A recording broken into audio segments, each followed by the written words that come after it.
જય સ્વામિનારાયણ. વિધિ શંભુ મુખૈર નિગ્રહમ ભવપાથોધિ પરિભ્રમાકુલમ અપિધાર્ય મનો નર પ્રભમ સહજાનંદ ગુરુમ ભજે સર.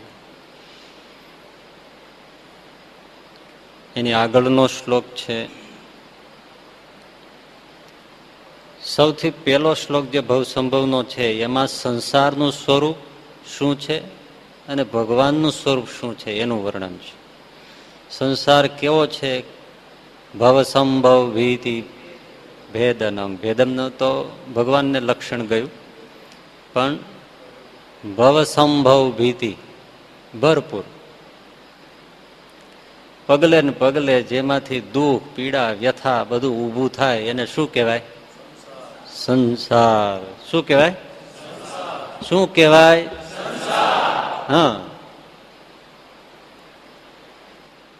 ક્યારે શું થાય, ક્યારે કેવી આપત્તિ આવે એનું કાંઈ નક્કી નહીં. એનું કારણ છે સંસારને સાગરની ઉપમા આપી છે. સાગરમાં ક્યારે ક્યાંથી કેવડું મોજું ઉઠે એનું કોઈ ભવિષ્ય પ્રિડિક્શન થઈ શકે નહીં.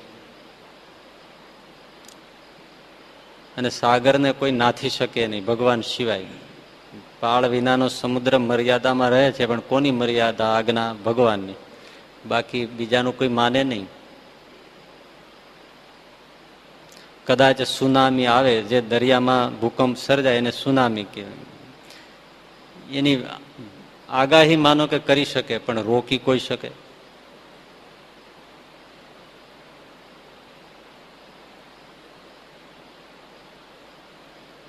એ દરિયાને તો કદાચ આપણે દ્રષ્ટિ માંડીને જોઈ શકીએ છીએ કે આટલામાં છે, માપી શકીએ છીએ, ઊંડાઈ માપી શકીએ, એનો ક્ષેત્રફળ માપી શકીએ. કદાચ એવા સાધનોથી એનું પાણી પણ માપી શકીએ, અંદર રહેલા જળચર પ્રાણીઓને પણ ગણી શકીએ. પણ આ સંસાર સાગરમાં ન તો જીવની કોઈ ગણતરી કરી શકે, ન એના તળ વિતળને કોઈ માપી શકે. અને પાછો સાગરમાં ખારું જળ ભર્યું છે, એમાં સંસારમાં બધે ખારાશ જ ભરી છે. એમાં બધાને મીઠાશ લઈ લેવી છે. જે પોતે જ ખારો છે.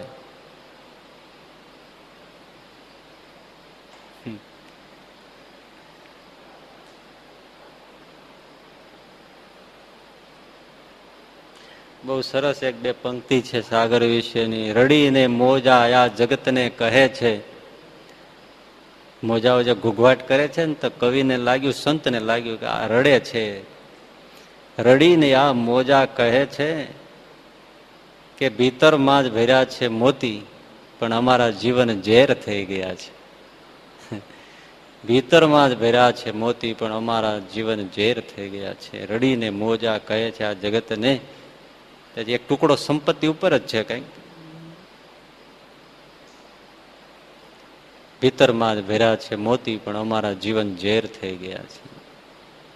અઢળક સંપત્તિનો સાગર માલિક છે, પણ જીવન ખારું ઝેર છે. સંપત્તિને દુઃખને સંબંધ છે,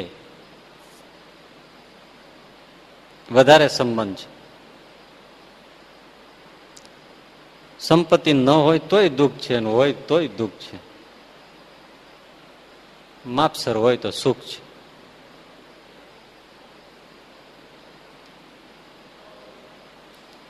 તો આ સંસાર સાગર છે એ ખારો છે અને દુઃખથી ભરેલો છે, પીડાથી, વ્યથાથી, ચિંતાથી, બધાથી. એવો વિચિત્ર છે, પાછો દેખાતો નથી છતાં એવો ચીકણો છે કે મુક્ત પુરુષોને ક્યારે ફસાવીને રોકી રાખે એ કહેવાય નહીં. તો સંસારનું સ્વરૂપ દુઃખમય છે એવું, અને ભગવાનનું સ્વરૂપ કેવું છે? સુખ સંપત કરુણા નિકેતન. એક જ લીટીમાં બેયનું સ્વરૂપ બાખૂબી દીનાનાથ ભટ્ટે વર્ણવી દીધું. સંસાર દુઃખનું સાગર, દુઃખનું ઘર, અને ભગવાન સુખનું, શાંતિનું, કરુણાનું ઘર. પામવાનો માર્ગ શું કે વ્રતદાન તપ ક્રિયા ફલમ. આ થોડા ઘણા કાંઈ વ્રત કરો, તપ કરો, પુણ્ય કરો, સત્કર્મ કરો, જે કાંઈ કહેવાય એવા કર્મ સારા કરો તો એના ફળ પાકે તો આ સહજાનંદ સ્વામી મળે. લોકમાં એમ કહેવાય કે બહુ ગોરમાં પૂજ્યા હોય, દેદા કૂટ્યા હોય, મોળાકત રહ્યા હોય ત્યારે માંડ માંડ એક શંકરના પોઠિયા જેવો મળે.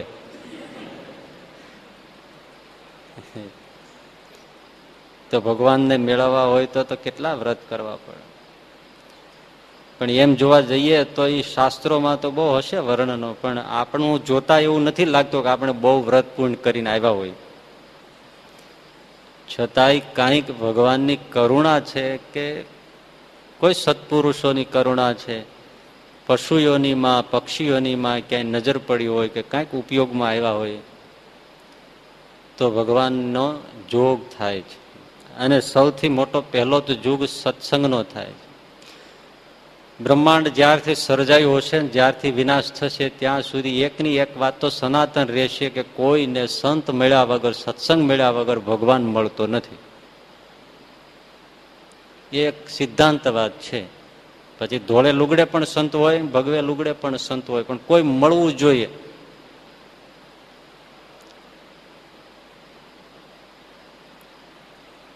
સાધના સાવ પાકી ગઈ હોય ને ભગવાન સાવ સામે ઉભો હોય ને તોય શાસ્ત્રોમાં એવી વાતો છે કે જ્યાં સુધી કોઈ આવીને એમ ન કે બેટા તું મારો છે ત્યાં સુધી ભગવાન નથી આવતા. આવી કથાઓ છે.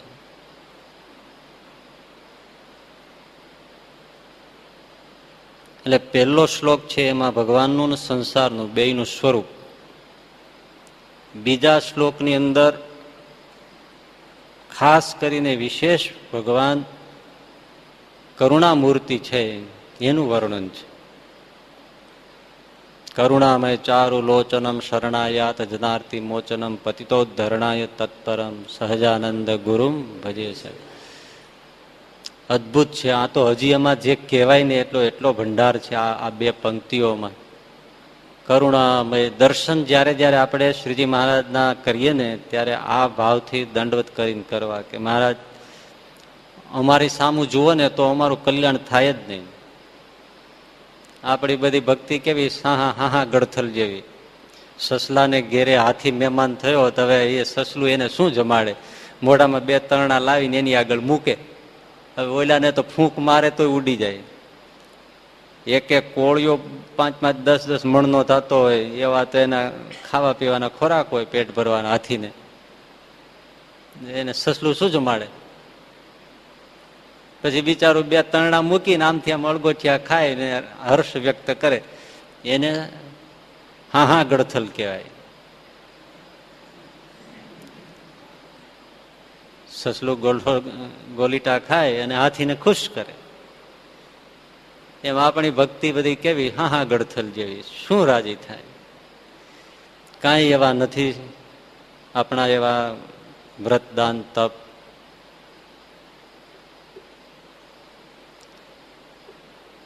એ તો ભગવાનની કરુણાથી આ બધું મળે છે. એટલે ભગવાન અત્યંત કરુણાળુ છે. અને એ તો સીધી સાદી વાત છે ને. સત્સંગ પેલા આપણે કેવા હોય ને સત્સંગ પછી આપણે કેવા થયા હોય, વ્યવહારે સુખી થયા હોય, બધી રીતે સુખ થયા. આ પછી આપણને દેખાતું જ ન હોય તો પછી આપણા જેવો કોઈ આંધળો નહીં.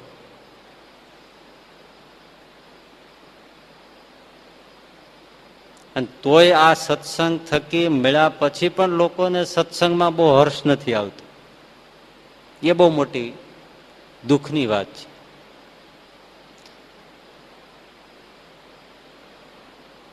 નહીતર નથી કહેતા ભાઈ ખુદા દેતા હૈ તબ છપ્પર ફાડ કે દેતા હૈ.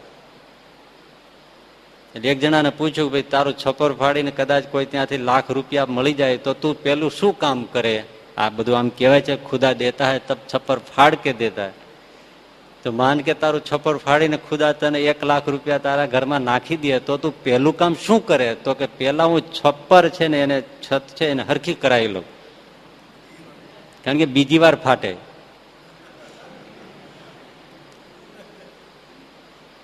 પેલા એ કીધું લોભથી, તો કે ના, પેલા તો જેને મને મળવા માટે પોતાનું હયું ચીરી નાખ્યું એને હું પેલા મરામત કરાવું, એમ કે એને ઈ બિચારી પોતાની જાત ફાડીને મને કંઈક 2 પૈસા આપ્યા છે, તો જેના થકી હું પામ્યો છું એનું કામ પેલા કરું.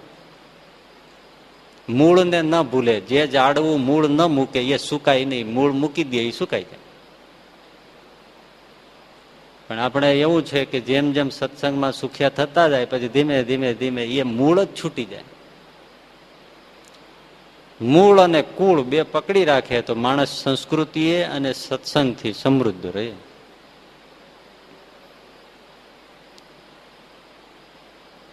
કુળના ગૌરવપૂર્ણ સંસ્કારો હોય ને એને જો જાળવી રાખે ને તો માણસ ઘણું બધું ખોટું કરતો અટકી જાય, મારા કુળમાં આ ના થાય. હવે આ મને ઘણી બધી બાબતો એટલા માટે બહુ પેલી દુઃખદાયક લાગે છે. આંતરજ્ઞાતિ લગ્નોમાં કુળનું ગૌરવ શું રહીએ? અમારા બાપ દાદા આવા હતા, જીન્સમાં જ ના આવે, માં કંઈક બીજી હોય, બાપ કંઈક બીજો હોય.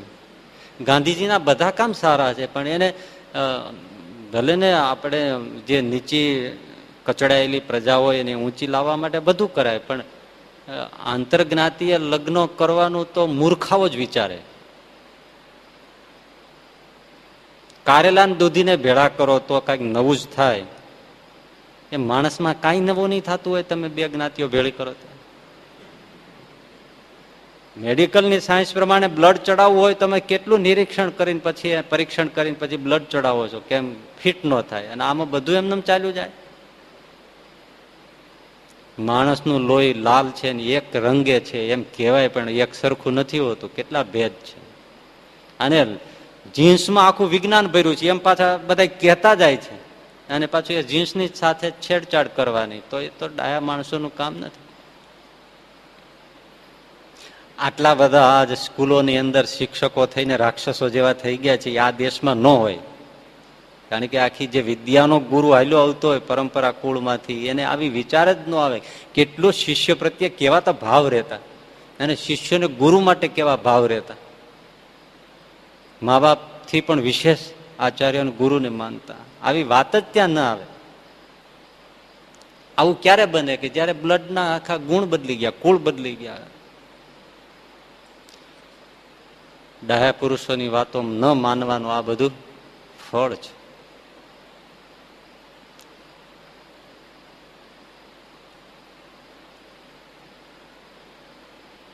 તો બીજા શ્લોકની અંદર ભગવાનની કરુણાની વાત છે.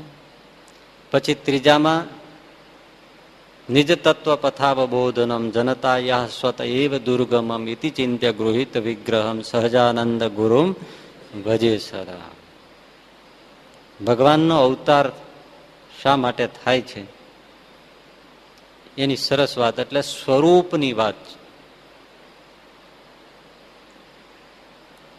અને પછીનો શ્લોક છે એ હજી બધા અવતાર પરત્વે જ ચાલ્યા આવે છે. ભગવાનના અવતાર થાય છે તો એક તો પોતાનું સ્વરૂપ સમજાવવા માટે, ખાસ કરીને શ્રીજી મહારાજ સત્સંગમાં બોલી ચૂક્યા છે કે અમે એટલા માટે જ આવ્યા છીએ કે અમારા સ્વરૂપની ઓળખાણ કરાવવા માટે.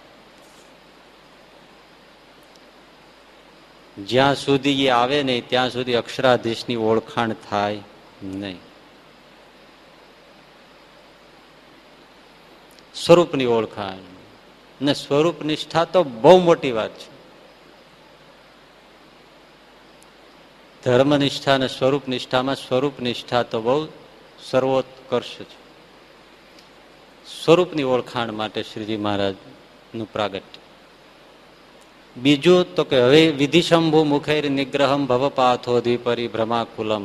આ સંસારમાં પરિભ્રમણ કરીને જે મન આકુળ વ્યાકુળ થઈ ગયું છે, સંસારમાં પરિભ્રમણ કરીને આકુળ વ્યાકુળ થયેલું મન પાછું કેવું વિધિશંભુ, બ્રહ્મા શંભુ આદિ જે મોટા મોટા દેવતાઓ હોય એનાથી પણ અનિગ્રહમ, વશ ન થાય એવું, એ મન સહેલાઈથી વશ થઈ જાય એટલા માટે ભગવાન એવું સરસ મનુષ્ય રૂપ ધારણ કરે છે કે સેજે સેજે મન એમાં સ્થિર થઈ જાય, શુદ્ધ થઈ જાય, વિશુદ્ધ થઈ જાય. આ મોટામાં મોટો ચમત્કાર છે. પણ એ કોને સમજાય કે જેમણે સેજે કાંઈક ભગવાનને માર્ગે ચાલીને ભગવાનની મૂર્તિનું ધ્યાન કર્યું છે, એને સમજ.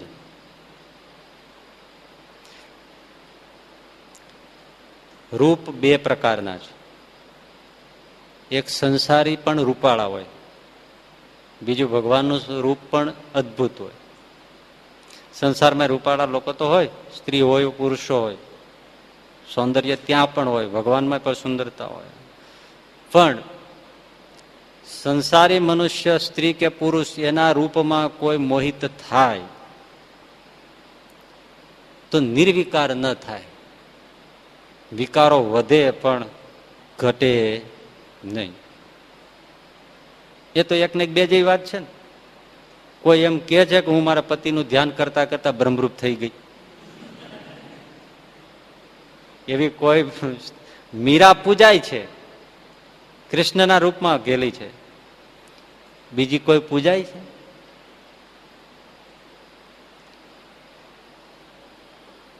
ઉલટાનો દાહ થાય જેટલા વધારે લોભાય એટલા. પણ ભગવાનનું રૂપ એવું છે કે એમાં જેમ જેમ લોભાઈ જાય એમ માણસ માયાથી પર થાય.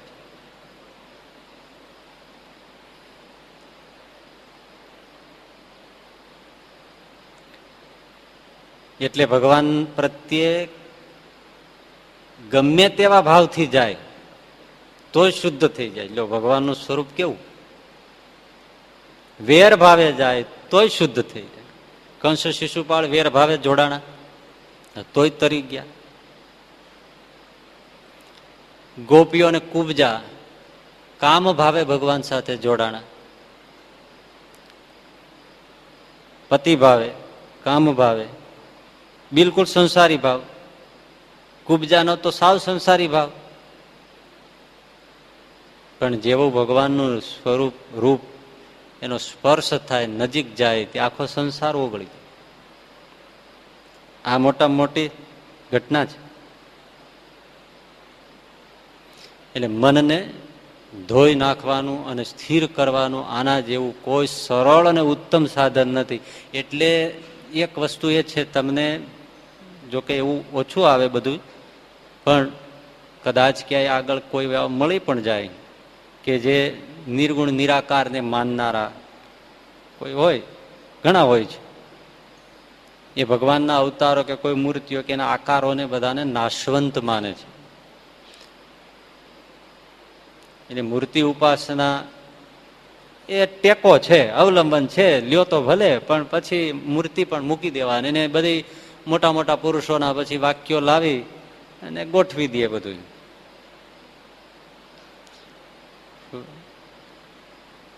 પણ ભગવાનની મૂર્તિ ક્યારેય મૂકવી નહીં.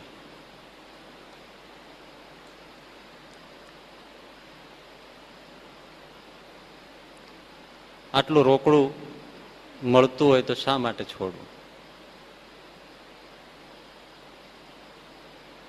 એ લોકો ઘણા શું કહેતા હોય છે કે મૂર્તિને ઉપાસવા વાળા અમૂર્ત એવા સ્વરૂપને પામતા નથી. મીરાબાઈ મૂર્તિને ઉપાસે છે, આખા મૂર્તિમાં સમાઈ ગયા. અમૂર્તની ક્યાં વાત કરો? આખા મૂર્તિમાં સમાઈ ગયા. ચૈતન્ય મહાપ્રભુ એમને જગન્નાથજીમાં સમાઈ ગયા. એવા તો ઘણા પ્રસંગો છે. એટલે ભગવાનનું સ્વરૂપ જ દિવ્ય છે. ક્યારેય પણ મૂર્તિમાં ન્યૂન ભાવ ન લાવો. જેટલો દિવ્ય ભાવ એટલું આપણું કામ થાય. અને એ બાબતમાં તો એક જાતનું જેવું કહેવાય ને કે જડ વલણ પકડી રાખવું. તમારે જે કેવું એવું કહો, પણ આ મૂકવા જેવું નથી. વાંધો નહીં, તમારું જ્ઞાન અમે શીખીએ, જ્ઞાન આવશે, એને સમજી રાખીએ, એ બધી વાત બરાબર છે, પણ આ છોડવા જેવું નથી. આ છોડ્યા વગર જે વાત થાય એ કરો. કારણ કે આજે તમે આવા છો, કાલ સવારે તમે ક્યાંય જાઓ, પછી હવે ઘણા આ છે ને પેલું વિપશ્યના ધ્યાન કેન્દ્રો એવા બધા, એમાં લગભગ બધું પૂજા પાઠ ને અંતેની બધી વિધિ વિધાનો છોડાવી દે, પછી તમને એની એમાં એન્ટ્રી મળે. ઘણા તો કંઠી કઢાવી નાખે. આ બધું બધા પર કરના, બધા જે તમારા બંધન છે ને એ બંધનથી મુક્ત થઈ જાઓ. ભગવાનનો માર્ગ કેવો છે કે માર્ગ જ માર્ગ વગરનો માર્ગ છે. પાથ ઇઝ પાથલેસ માર્ગ, પણ માર્ગ વિહીન માર્ગ. એવી એવી ઊંચી ઊંચી વાતો કે ટપ્પો પડે નહીં. જે કૃષ્ણ મૂર્તિ 40-50 વર્ષ સુધી બોલતા રહ્યા, કોઈ ગુરુની જરૂર નથી, કોઈ શાસ્ત્રની જરૂર નથી, કોઈ માર્ગદર્શકની જરૂર નથી, કોઈ ઉપદેશકની જરૂર નથી, તો તમે શું 40 વર્ષ સુધી કર્યું શું? કઈ જરૂર જ નથી તો આમ જ બેસવું જોઈએ ને. તો 40 વર્ષ સુધી બધા સાંભળે રાખ્યું એનું શું? એ લગભગ મોટા ભાગના 40 વર્ષ સુધી આ તમને હકીકત કહું, સાંભળ્યા પછી ક્યાંય પહોંચ્યા નહીં, હતા ત્યાં ત્યાં જ રહ્યા. કારણ કે ન કોઈને પકડી શકે, ન આગળ વધી શકે. આખરે ઘણા લોકો પછી રજનીશ પાસે જવા માંડ્યા, કોઈ બીજા પાસે જવા માંડ્યા, કોઈ ત્રીજા પાસે જવા માંડ્યા, કોઈ ન ક્યાંય જઈ શકે, ઘરે રહીને ગુજરી ગયા.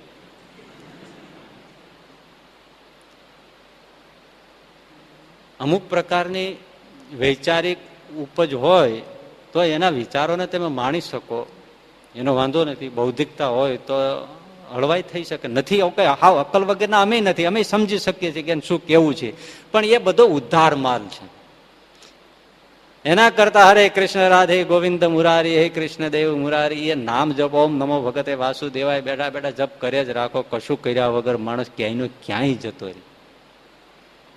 અને ઓલો આકાશમાં ફાફા. શ્રીજી મહારાજે સાવ ચોખ્ખું અંત્યના 36મા વર્ષના અમૃતમાં કીધું કે આકાશને આમ જીભને લબર કે કોઈ 100 વર્ષ સુધી ચાટે રાખે તો ખારો ખાટો કોઈ સ્વાદ આવે નહીં. અંત્યનું 36મું વચનામૃત. કેટલી 1 ને 2 જેવી બે ટૂંક વાત કેવી એમાં કરી છે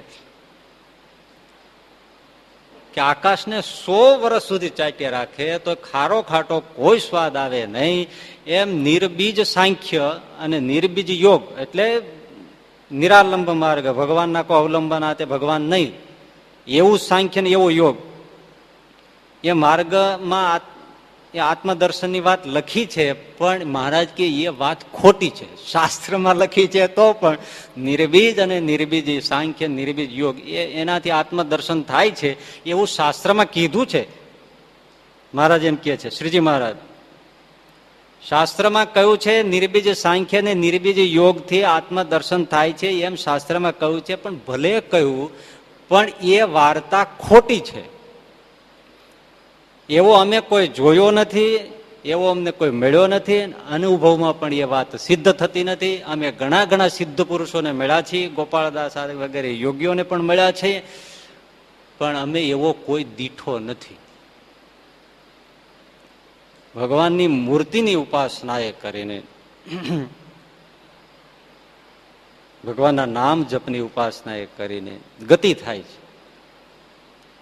ગોપાળ યોગી તો જે મળ્યા છે તો કેવા સમર્થ સિદ્ધ હતા, પણ જયારે શ્રીજી મહારાજ નીલકંઠ વર્ણી રૂપે આવ્યા, એમાં મન જોડાણું, ત્યારે એને બ્રહ્માકાર વૃત્તિ થઈ, પરબ્રહ્મ અને બ્રહ્મની ઓળખાણ થઈ, અને પછી એનો સ્વાદ આવ્યો. અને પછી એમણે દેહ મૂક્યો અને મહારાજે પોતાને હાથે એમનો અગ્નિ સંસ્કાર કર્યો. અને પછી 1 વર્ષ એની પાસે રહ્યા. ધન્ય છે ને યોગીને. 1 વર્ષ કેટલું ટાઈટ ટાઈમ ટેબલ હતું, એમાં 1 વર્ષ એમની પાસે રહ્યા. એટલે આ બધી વાતો કહીને શું કહેવાનું છે કે ગમે તેવા કદાચ ભવિષ્યમાં કોઈના ધ્યાનના ક્લાસીસમાં જવાના પ્રસંગો બને તો પણ પૂજા પાઠ, ભગવાનની મૂર્તિની ઉપાસના, નામ જપ, ભગવાનનો આશ્રય, આ કંઠી સાવ 2 શેરની લાગે છે, લાકડાના બટકાની, પણ આ તો બહુ મોટું કામ કરે છે. એટલે એમાં કોઈ ડફોળ વેડા ન કરવા કે હવે અમારે કશી જરૂર નથી, એવી કોઈ દિવસ બૌદ્ધિક વિચારને બહુ પ્રગતિ આપવી નહીં. આ કોઈ પકડ નથી આપતા, પણ તમે માનો કે એવું નથી, તમે વૈષ્ણવ હો, ચાલો શ્રી કૃષ્ણને આશ્રિત કંઠી પહેર્યું, પણ તો શ્રી કૃષ્ણને પકડી રાખો. રામચંદ્રજીના ઉપાસકો તો રામચંદ્રને પકડી રાખો.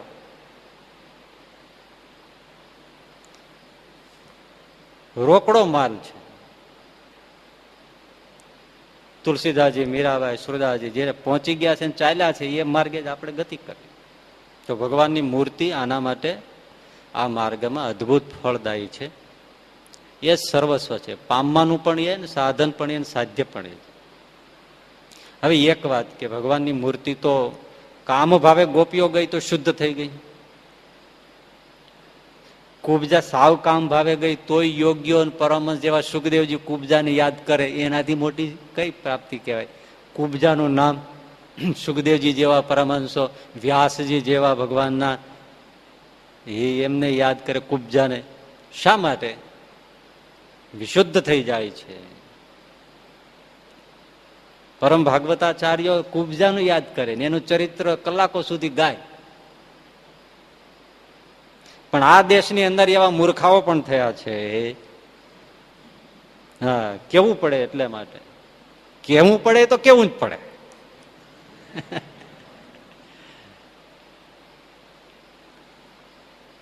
કિશોરલાલ મશરૂવાળા એ તો આપણા સ્વામિનારાયણ સંપ્રદાયના અનુયાયી કિશોરલાલ મશરૂવાળા. હવે તમને તો આ બધું ભૂલાઈ ગયું હોય ને, તમને ક્યાં કોણ કિશોરલાલ મશરૂ વાળો ને કોણ આમાં કાંઈ ખબર. મહેન્દ્ર મશરૂ જુનાગઢ છે એને ઓળખી, કોણ કિશોરલાલ મશરૂ વાળા? સાહિત્ય કે કોઈ ચોપડીઓ વાંચવી જોવી તો બધું ગયું હોય. એના પિતાશ્રી ઈચ્છારામભાઈ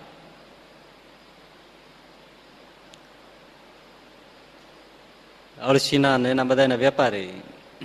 આ કિશોર અને જુગલ એ બે ભાઈઓ મકાનમાં એક ઘોડિયામાં એટલે પલંગમાં એમને સુવાડા રાખ્યા હશે અને પિતાજી બહાર ગયા હતા.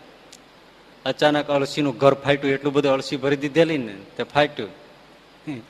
એ પલંગ ને ઢોલી જે ઘોડિયું ને બધે તો ફૂરચા ઉડી ગયા, દટાઈ ગયો, ક્યાં ગયો પત્તો વત્તો લાગ્યો નહીં કાંઈ. માતા બધા એમને બહાર નીકળ્યા ને બધા જોયું, ત્યાં તો બધું છિન્ન ભિન્ન રોકકળ થઈ ગઈ. બે દીકરાઓ મરી જાય એટલે તાત્કાલિક એમના ઈચ્છારામભાઈ ને બોલાવ્યા. આવ્યા પણ બધું તો બધા લોકો જાળવીને બધું ખોલે, રોકકળ ચાલે, બચે જ નહીં ને. દટાઈ ગયા પછી વાત જ પૂરી થઈ ગઈ. ત્યાં તો એમનો નોકર બે છોકરાઓને આંગળીએ વળગાડીને આપેલી બાજુથી આવે. જોઈ રહ્યા બધા ક્યાંય સુવડાવ્યા છે, અહીંયા ઘોડિયામાં એકને સુવડાવ્યો છે, મોટો પલંગમાં સૂતો છે, આ બે છોકરા લઈને નોકર ક્યાંથી આવે છે? એટલે કે આમ કેમ થઈ ગયું? તો કે એ જ વાત છે ને, મને તમારા સ્વામિનારાયણ ભગવાને આવીને જગાડ્યો ને એમ કીધું કે તારા શેઠના બે છોકરા હમણાં દટાઈ જાય છે અને લઈ લે તું જલ્દી. એટલે હું અહીંથી ઉઠાવી અને વાડામાં લઈને મારી પડકે હુવડાવીને સુઈ ગયો તો. અને બે છોકરાનો આવી રીતે ભગવાન સ્વામિનારાયણ બચાવ કર્યો. એટલે તરત જ ઈચ્છારામભાઈ બે છોકરાને લઈ મંદિરે, સ્વામિનારાયણ મંદિરે ગયા અને બે છોકરાને પગે લગાડ્યા. એટલું જ નહીં, કિશોરલાલ ઈચ્છારામભાઈ હતું, જુગલરામ ઈચ્છારામ નામ હતું. એ ઈચ્છારામ બાપનું નામ કાઢીને કિશોરલાલ ઘનશ્યામદાસ મશરૂવાળા, ભગવાન સ્વામિનારાયણનું નામ ઘનશ્યામ, એ ઘનશ્યામ મહારાજને નામે બે છોકરા સ્કૂલમાં દફતરમાં ચડાવી દીધા. બોલો સહજાનંદજી. બાપને પણ કેટલી સમજ છે. હવે આ મારા છોકરા છે જ ને, આ સહજાનંદ સ્વામીના છે. ત્યારથી કિશોરલાલ ઘનશ્યામદાસ મશરૂવાળા, જુગલરામ ઘનશ્યામદાસ મશરૂ. આનાથી તમને ઐતિહાસિક ઘટના બીજી કઈ મળે? પ્રમાણ આપો તો અમે માનીએ. આ માનો ને, રેકોર્ડ બોલે છે. નામ બદલીને નાખી દેવું, હવે મારા છે જ નહીં, આ તો સહજાનંદ સ્વામીના છે. આખા ગામે જોયેલી ઘટના, રેકોર્ડ બોલે છે ને. હવે સ્કૂલ દફતર બોલે છે, જોયા હોય. એ સત્સંગમાં ઉછરેલા કિશોરલાલ, એને આબુવાળા કેદારનાથનો જોગ થઈ ગયો. પછી એમણે કીધું નામ રૂપ અવતારો બધું મિથ્યા છે, એક સતચિત ચૈતન્ય એ જ સત્ય છે. અને આ બધું એનો જોગ કર્યો. અને પછી કિશોરલાલભાઈ ને બધું ઉડી ગયું. એમણે જે પુસ્તકો લખ્યા અને પછી એમાં આવું જ લખ્યું, જીવન શોધન ને એમાં તો ત્યાં સુધી લખી નાખ્યું ભગવાન શ્રી કૃષ્ણની રાસલીલાઓના અંતે બધા લોકો એનું ચિંતન કરે છે. પણ એ તો ગંદકી ભરેલી લીલાઓ છે, એનાથી કોઈ શુદ્ધ ન થાય, ઉલટાના વિકાર જાગે. માટે એવી લીલાઓનું ચિંતન કરવું ન જોઈએ. લ્યો છે ને, આથી બીજા કેવા મૂર્ખા આપણે ગોતવા જાવ. એમણે શરૂઆતમાં ભગવાન સ્વામિનારાયણ વિશે સહજાનંદ સ્વામી સ્વામિનારાયણ સંપ્રદાય સહજાનંદ સ્વામી એવું આવા ભજનમાળા જેવડું નાનકડું પુષ્કળ પહેલું લખેલું, પહેલી આવૃત્તિ એ તો બહુ દિવ્યતાથી લખેલી, ત્યારે સત્સંગના ભાવથી રંગાયેલા હતા. પછી આ એના ગુરુ મળ્યા કોઈ કેદારનાથ, બિલકુલ શુષ્ક વેદાંતિ. શ્રીજી મહારાજે શુષ્ક વેદાંતિની વાત કરતા કરતા તો રડવા માંડ્યા હતા વચરામૃતમાં. એ કે અમે તો ખાલી એનો સિદ્ધાંત જોવા માટે એનો ગ્રંથો જોયા તો અમને આટલો શોખ થાય છે કે પાગ શિથિલ થઈ ગઈ, આંખમાંથી આંસુ પડવા માંડ્યા. એક ઘડી એટલે અડધો પોણો કલાક સુધી તો શ્રીજી મહારાજ બોલી ન શક્યા, બધા સંતો એમને બેઠા. પછી લખ્યું છે વચનામાં, બે હાથેથી આંખના આંસુઓ લૂછી અને પછી મારા ધીમે રહીને બોલ્યા કે શુષ્ક વેદાંતિનો મત જાણવા માટે, આ કિશોર આ કેદારનાથને જે મત છે ને શુષ્ક વેદાંત, ભગવાનના અવતારો મિથ્યા છે, આકારો મિથ્યા છે, મૂર્તિ મિથ્યા છે, નામ ભગવાનનું જપ કરવું મિથ્યા છે, મિથ્યા ખોટું છે બધું, એવો શુષ્ક વેદાંત માર્ગ છે. એનો સિદ્ધાંત જાણવા માટે અમે થોડા એના ગ્રંથો વાંચ્યા, તમને આવો શોખ થાય છે કે આવી ભગવાનના પ્રગટ ઉપાસના, આવા ચરિત્રો, ભગવાનની આવી કરુણાથી અવતારો પૃથ્વી પર થતા, આવી મોક્ષદાયી કલ્યાણ માર્ગ એ મૂકી અને આ માર્ગે ચડવું અને આવું ભગવાનના અવતારોનું ખંડન કરવું તો અમને શોખ થાય છે, દુઃખ થાય છે આવું સાંભળીને. માટે ચાલો આપણે એવો કાગળ લખીએ દેશ દેશાવરમાં સત્સંગીઓ પ્રત્યે કે ક્યારે ભૂલે ચૂકે પણ ભગવાનની ભક્તિમાંથી કોઈ કુસંગે કરીને પડે નહીં અને ભગવાનની દ્રઢ ભક્તિ પકડી રાખે. આ બધું વચનામૃતમાં છે. રોજ એક પાનું, અડધું પાનું, એક વર્ષનો વચનામૃત વાંચવાનો અવશ્ય નિયમ રાખવું. જો તમને આજે ન સમજાય પણ કાલે સમજાય, કાલ ન સમજાય તો 2 વર્ષ પછી સમજાય, પણ બહુ મહત્વની કિંમતી વાતો એમાંથી સમજાય. અનેક ભાગવતની કથાઓ સાંભળીને કદાચ થાકી જાવ, જે અમુક વસ્તુ આપણા જીવનમાં ઉપયોગી હોય હાથમાં ના આવે, હાથમાં તરત આવી જાય. તો એ કિશોરલાલ મશરૂવાળાએ સહજાનંદ સ્વામીનું પુસ્તક લખ્યું, તેમાં દિવ્યતાથી પહેલી આવૃત્તિ. એ પહેલી આવૃત્તિ હવે ક્યાંય મળતી નથી, કોઈની પાસે હોય તો ક્યાંય જડતી નથી. પછી આનો કુસંગ થયો, પછી એની આવૃત્તિ એને પુનઃ મુદ્રણ તો થાય એટલે લખ્યું, પણ એમાં બધું કાપી કૂપી નાખ્યું એમણે. છતાંય એવું તો લખ્યું જ, એ સેકન્ડ આવૃત્તિ તમારી પાસે છે, એમાં એટલું તો લખ્યું કે સહજાનંદ સ્વામીનું સાંભળજો કે સહજાનંદ સ્વામીનું આખું ચરિત્ર વાંચ્યાને અભ્યાસ કર્યા પછી એટલું તો હું બેશક કહી શકું કે જો પૃથ્વી ઉપર ભગવાનના અવતાર થતા હોય તો સહજાનંદ સ્વામી અવશ્યપણે અવતાર છે, એટલું તો હું કહું. થતા હોય તો અવશ્યપણે સહજાનંદ સ્વામી અવતાર છે એમ હું બેશક કહું. કારણ કે એક બાજુ તો માપી તો શકે જ છે કે આ વાળું કોઈ માણસનું કામ નથી. એટલે જો થતા હોય અવતાર તો ભગવાન સ્વામિનારાયણ જરૂર ભગવાન છે એમ હું બેશક કહી શકું, પણ ઇન્ટરનલી પોતે માનતા નથી. પણ પાછું એનું જીવન શોધન પુસ્તકના લગભગ 114 કેવા કોઈ પાના છે, હવે અત્યારે પાના નંબર ભૂલી ગયો છું, એ મેં પ્રથમના 49 કે 48 વચનામૃતમાં એના વિશે મેં વાત કરી છે. અંત સમયે ભગવાનના નામ જપા સિવાય દેહ પડ્યો નથી. ત્યારે ક્યાં ગયું બધું જ ગયું. ત્યારે જયારે ભગવાનના નામ જપ થયો પછી દેહ છૂટ્યો. આખરે કોઈ આપણે મૂર્તિની ઉપાસના કરવા વાળો અંત સમય ઓમ ઓમ ઓમ ઓમ ઓમ કરીને નથી મર્યો કે હવે મને ત્યારે શાંતિ થાય છે. ઓમ એટલે તો ભગવાનનું સ્વરૂપ જ છે, એની ના નથી, પણ મિથ્યા બધું છે ભગવાનને અંતે એવું કરીને કોઈ ફગાવી નથી ગયો. આખી જિંદગી સુધી રામાયણ ગીતા વાંચી છેલ્લે એમ કે હવે બધું મૂકી દો, એવો આપણે એક પણ નથી દાખલો. પણ આખી જિંદગી ગીતા ભાગવત ફેંકી દીધા હોય, છેલ્લે ગીતા ભાગવત માગ્યા હોય, તુલસીનું પત્ર માગ્યું હોય, ગંગાજળ માગ્યું હોય, ભગવાનની મૂર્તિ માગી હોય, માળા માગી હોય, એવા તમને સેંકડો દ્રષ્ટાંતો મળશે. એનો અર્થ શું થયો? આખરે સત્ય તો આ જ છે. અને એવું સત્ય ન હોય તો વ્યાસજી જેવા, સુખદેવજી જેવા ગ્રંથો લખે નહીં અને એની કથાઓ કરે. તો ભગવાનની મૂર્તિ છે એ ક્યારેય છોડવી નહીં, ગમે તેવા જોગ સંજોગો થાય, ભગવાનનો આશ્રય મૂકવો નહીં. આ એક બહુ જ સારભૂત તમને વાત કહી દઉં છું. બીજી વાત છે કે ભગવાનની મૂર્તિમાં એક એ રીતનો ચમત્કાર છે, એ રૂપમય છે, છતાં એમાં કોઈ પણ ભાવથી જોડાય તો માણસ શુદ્ધ થઈ જાય, ભવસાગર તરી જાય, એ એક હકીકત છે. હવે એક બીજી વાત, ભગવાન રામચંદ્રજી, ભગવાન શ્રી કૃષ્ણજી, એમાં આ તો ભગવાનના બધા અવતારો છે, દિવ્યતા સરખી છે એમ આટલો હું અત્યારે તમને કહું છું. પણ એક ભેદ જે વિશિષ્ટ છે એ છે કે રામચંદ્રજીને જોઈને મોહિત થનારી મહિલાઓ છે.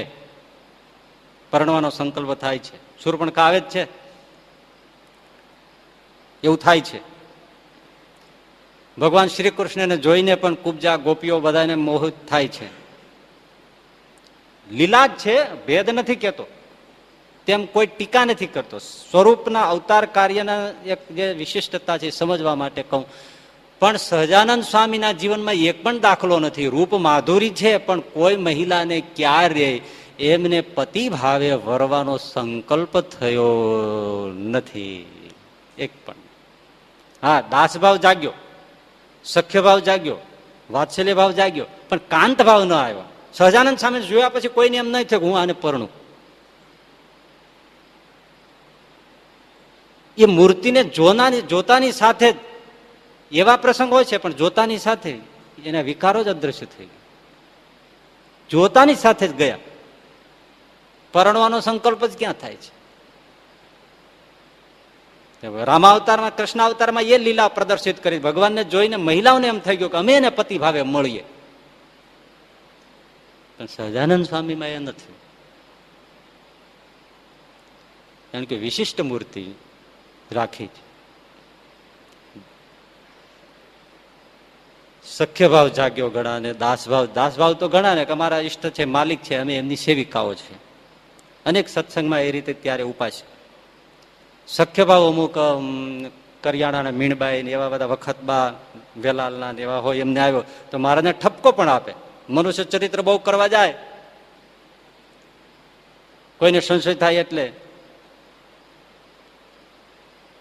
કોઈની પરીક્ષા માટે કે કોઈ બસ ખાલી એમને બસ મનમાં સૂજે મનુષ્ય ચરિત્ર કરે તો મીણબાઈ ને બધા ઠપકો આપે, સખાભાવથી આપે કે આ તમે શું લઈને બેઠા છો? તમને એમ છે કે અમે તમને મૂકી દેવાના છે? અમને શંકા થવાની છે? મૂકો થાનું મને બધું ને હતા એમને પાછા હરખાર્યો. ભગવાન છો તો ભગવાન થઈને રહ્યો ને. સખાભાવ છે. અને વાત્સલ્ય ભાવ એટલે દીકરાનો ભાવ આવે. એવી તો ઘણી મહિલાઓ જેતલપુરના ગંગામાં વગેરે કેવા. બસ મહારાજને કોઈ દી નહીં કહેવાનું હે પ્રભુ, હે મારા માલિક, હે મારા સ્વામી, હે મારા નાથ, એમ કોઈ દિવસ નહીં કહેવાનું. જમાડે, થાળ બનાવે, પણ એમ જ કહેવાનું હાલે દીકરા હવે ખાઈ લે, હવે તું દીકરા જમી લે, હવે તું દીકરા સુઈ જા, હવે તું દીકરા ઉભો થા, હવે તું જાગ. દીકરા દીકરા ને દીકરા છે. દીકરા સિવાય કોઈ વાત જ નહીં. અને આવી માં ક્યાં હોય? સંઘ લઈને જતા હોય, મહારાજ સાથે હોય, હરિભક્તો સાથે હોય, સંતો સાથે હોય, બધા હોય તો ગંગામાં બધા બહેનો મહિલાઓ પણ સાથે હોય, પણ માથા ઉપર સગડી રાખે, એના ઉપર દાળ મૂકે, ભાત મૂકે, ગરમ ગરમ બધું. જ્યાં મહારાજ વિરામ કરે કોઈ વૃક્ષની નીચે તો સગડી ઉપરથી ગરમ ગરમ દાળ ભાત શાક રોટલી જમાડે. આવી માં ક્યાંય દુનિયામાં પ્રગટ થઈ નથી. કોઈ દીકરા માટે આવી માં મળી છે? ટિફિન ગરમ લઈને વાહ ફરતી હોય ફરે મળે? આ તમે દિવ્ય પ્રેમ જુઓ. ગંગામાં જયારે જાય તો કોઈ સંઘમાં હોય ગરમ ગરમ માથા ઉપર સગડી રાખે અને રસોઈ ગરમ ગરમ પકાવતા જાય, ગરમ રાખે અને ગરમ ગરમ. અને એમ જ કે પાછું હાલ દીકરા જમી લે. ત્યાં હાલ દીકરા જમી લે, હાલ દીકરા હુઈ જાય, હાલ દીકરા ઉઠ ને હાલ દીકરા નાઈ લે, આમ જ કહી રાખે. એક દિવસ રામાનંદ સ્વામી આવ્યા. એમના મૂળ ગુરુ તો રામાનંદ સ્વામી જેતલપુરના ગંગામાના. તે સોટી અડાડીને ફટકારી, તને ખબર નથી એ કોણ છે? દીકરા દીકરા કહે રાખે. પણ મને તો એવો જ ભાવ થાય છે. હવે દીકરા દીકરા નહીં કરો, અમારા પ્રભુ એને તું દીકરા દીકરા કરીને આમ નહીં કહું. ગુરુએ ના પાડી, વાત પૂરી થઈ ગઈ. બીજે દિવસે ઉઠ્યા, થાળ તૈયાર કર્યો, મહારાજને જઈને પંચાંગ પ્રણામ કરીને કે પ્રભુ જમવા પધારો. મહારાજ કે નથી જમવું. અરે મહારાજ થાળ તૈયાર છે, પ્રભુ મારા નાથ આવો. નથી આવો, આજ ભૂખ નથી. અરે પ્રભુ તમારા માટે ત્યાં ભૂખ જ નથી જરાય. એટલે આંખમાં આંસુ આવી ગયા. એક બાજુ ગુરુએ ના પડે, બીજી બાજુ આ ના પડે.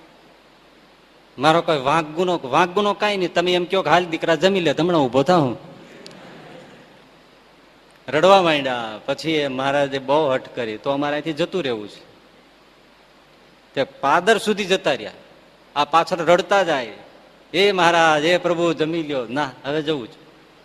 છેવટે એમ થયું કે આ નીકળી જશે, ભૂખ્યા તરસ્યા નીકળી જશે. પછી કીધું હાલ દીકરા જમી લે, અને પછી દોડ્યા. અને આવી ટપુક દઈને જેમ નાનું છોકરું બેસે એમ જમા બેસી ગયા. હવે અમારા આમાં સામેનું કઈ હાલે નહીં, બોલો. એટલે વાત્સલ્ય ભાવ ઘણા આવ્યા, પણ કાંત ભાવ આવ્યા નહીં.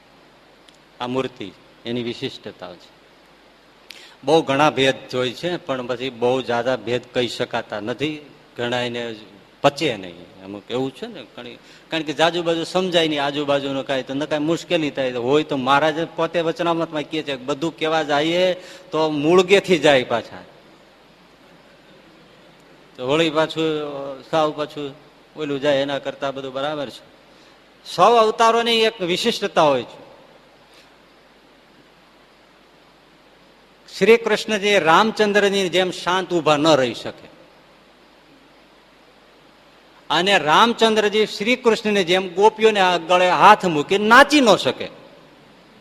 એને મર્યાદા નડે. રઘુકુળ રીતિ સદા ચલિયા, પ્રાણ જાય બચન ન જાય. આમ તે કેમ થાય? ગલે ગલપટ કરીને આમ ગોપીઓને અરે નીકળે, અને ઓલા બધા નાતા હોય લુગડા લઈને જડવે ચડી જાય. એ રામચંદ્રજી થાય?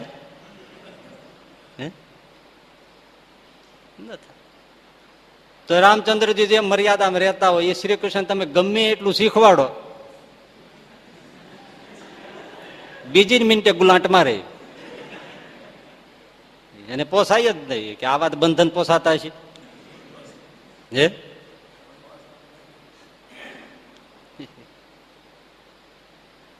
પૂછવાય ઉભા ના રે, ઠેકાણે કરી નાખે બધું. કેવી આખે એમની આખી વાત જુદી છે. રામચંદ્રજી ન રીતે એની મર્યાદાની વાત છે. એટલે મર્યાદા પુરુષોત્તમ કહેવાય છે. શ્રી કૃષ્ણ જે લીલા પુરુષોત્તમ કહેવાય છે. સૌની અદા છે, અને હોવું જ જોઈએ. હું તો એમ કઉ છું કે રામ અને શ્રી કૃષ્ણની બંનેની લીલાઓની પૂર્તિને લીધે જ ભારતની આધ્યાત્મિકતા પરિપૂર્ણ થઈ છે.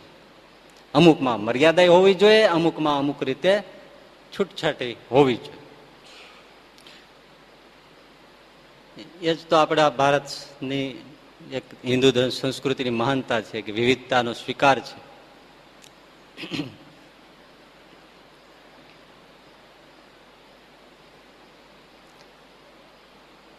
તો વિધિ શંભુ મુખેર નિગ્રહમ ભવ પાથોધિ પરિભ્રમાકુલમ અપિધાર્ય મનો નરપ્રભમ સહજાનંદ ગુરુમ ભજે.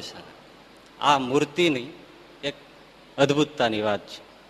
હવે જે છે એ નિજપાદ પયોજ કીર્તનમ સતતમ સ્યાદ ભવ જીવ ગોચરમ. પેલા તમે શ્લોક સમજી લ્યો છો. આ બહુ આપણે થોડુંક ઝડપથી જ વાત કરી દઈશું. નિજ પાદ પયોજ, નિજ એટલે પોતાના, પાદ પયોજ એટલે પાદ એટલે ચરણ, પયોજ એટલે કમળ. પોતાના ચરણ કમળ. નિજ પાદ પયોજ કીર્તનમ, પોતાના ચરણ કમળનું કીર્તન, સ્મરણ. સતતમ સ્યાદ, સતત થાય. કોને સતતમ સ્યાદ? ભવ જીવ. ભવ એટલે સંસાર, જીવ એટલે જીવો. સંસારના જીવોને સતત ભગવાનના એટલે પોતાના ચરણનું સતત કીર્તન સંકીર્તન થાય. સેજે સેજે થાય, સ્મરણ થાય, ગુણગાન થાય. એટલા માટે. અને જીવ ગોચરમ, ગો એટલે ઇન્દ્રિયો, ચર એટલે એનું ચરિયાણ. આપણે ગૌચર કહેવાય છે ને, ગાયોને ચરવા માટેનું ગૌચર. એમાં ગો એટલે ઇન્દ્રિયો, એ ઇન્દ્રિયો છે એનું ખેતર છે, એનું ચરિયાણ એના વિષયો છે. એ પાંચેય ઇન્દ્રિયોને વિષયનો રસ મળી રહે એટલા માટે સતત સંકીર્તન થાય. એટલા માટે. અને ઇન્દ્રિયોને સતત વિષય ખોરાક આહાર મળી રહે એટલા માટે શું કરે છે? ઇતિ યહ કુરુતે ક્રતુત્સવમ સહજાનંદ ગુરુમ ભજે સદા. બસ એટલા માટે નાના પ્રકારના ઉત્સવો, યજ્ઞો અને લીલાઓ કરે છે કે જેથી કરીને જીવ સેજે સેજે ભગવાનનું કીર્તન કર્યા કરે અને એની ઇન્દ્રિયોને સતત ભોજન મળ્યા રાખે. એવું વિચારીને સતત યજ્ઞ ઉત્સવ લીલાઓ કરનારા એવા સહજાનંદ સ્વામીને હું ભજું છું. વાત બહુ સીધી સાદી લાગે કે આમાં તો શું મોટી વાત કરી દીધી છે, પણ બહુ જ આમાં તો મોટો માર્ગ મૂકી દીધો છે. બે માર્ગો વિચારો, એક છે જ્ઞાન માર્ગ, બીજો છે ભક્તિ માર્ગ. હવે થોડુંક સાવધાનીથી સાંભળજો, છે આમ જાણવા જેવું. એક જ્ઞાન માર્ગ અને બીજો છે એક જ્ઞાન માર્ગ, બીજો એક ભક્તિ માર્ગ, બીજો જ્ઞાન. જ્ઞાન માર્ગ છે એ એક તો કઠણ છે અને ભક્તિ માર્ગ છે એ સરળ છે. આપણે કયા માર્ગના પ્રવાસી છીએ? કયા માર્ગના? ભક્તિ માર્ગના. તમે કોઈ જ્ઞાની છો? જ્ઞાન માર્ગના કોઈ છે નહીં. અને જ્ઞાન માર્ગને મારો ગોળી. ભક્તિમાં જેટલું જ્ઞાન સંપુટ આપે એટલું યોગ્ય છે. જ્ઞાન માર્ગ કઠણ છે, ભક્તિ માર્ગ સરળ છે. કારણ કે જ્ઞાન માર્ગમાં તો પેલા અધિકાર જોઈએ. અધિકાર શું? બુદ્ધિ જોઈએ અને બીજી અવસ્થા જોઈએ. 5 વર્ષના છોકરાને તમે એમ કહો ચલો અહમ બ્રહ્માસ્મિનું ચિંતન કરો, એટલે ઓલો છોકરો કે શું? તો કે હું આત્મા છું, સચ્ચિત આનંદ સ્વરૂપ છું, બ્રહ્મ છું. બ્રહ્મ છું, બ્રહ્મ નિર્ગુણ છું, નિરાકાર છું, ભોગતા નથી, દ્રષ્ટા છું. તો ઓલું જોઈ રહીએ. ગામડાના ખેડૂ હોય, ભોળા ભોળા અભણ હોય, મજૂર હોય, એને કહો તમે બ્રહ્મ છો, આત્મા છો, સચ્ચિદાનંદ છો, સર્વત્ર એવું વ્યાપક જે સચ્ચિદાનંદ બ્રહ્મ, એની સાથે પોતાના આત્માનું અભેદ સ્થિતિ કરો, એ જ ખરી મોક્ષની રીતિ છે. તો એલા ભાભા તો જોઈ રહ્યા ને કે આ શું કહે છે, શું?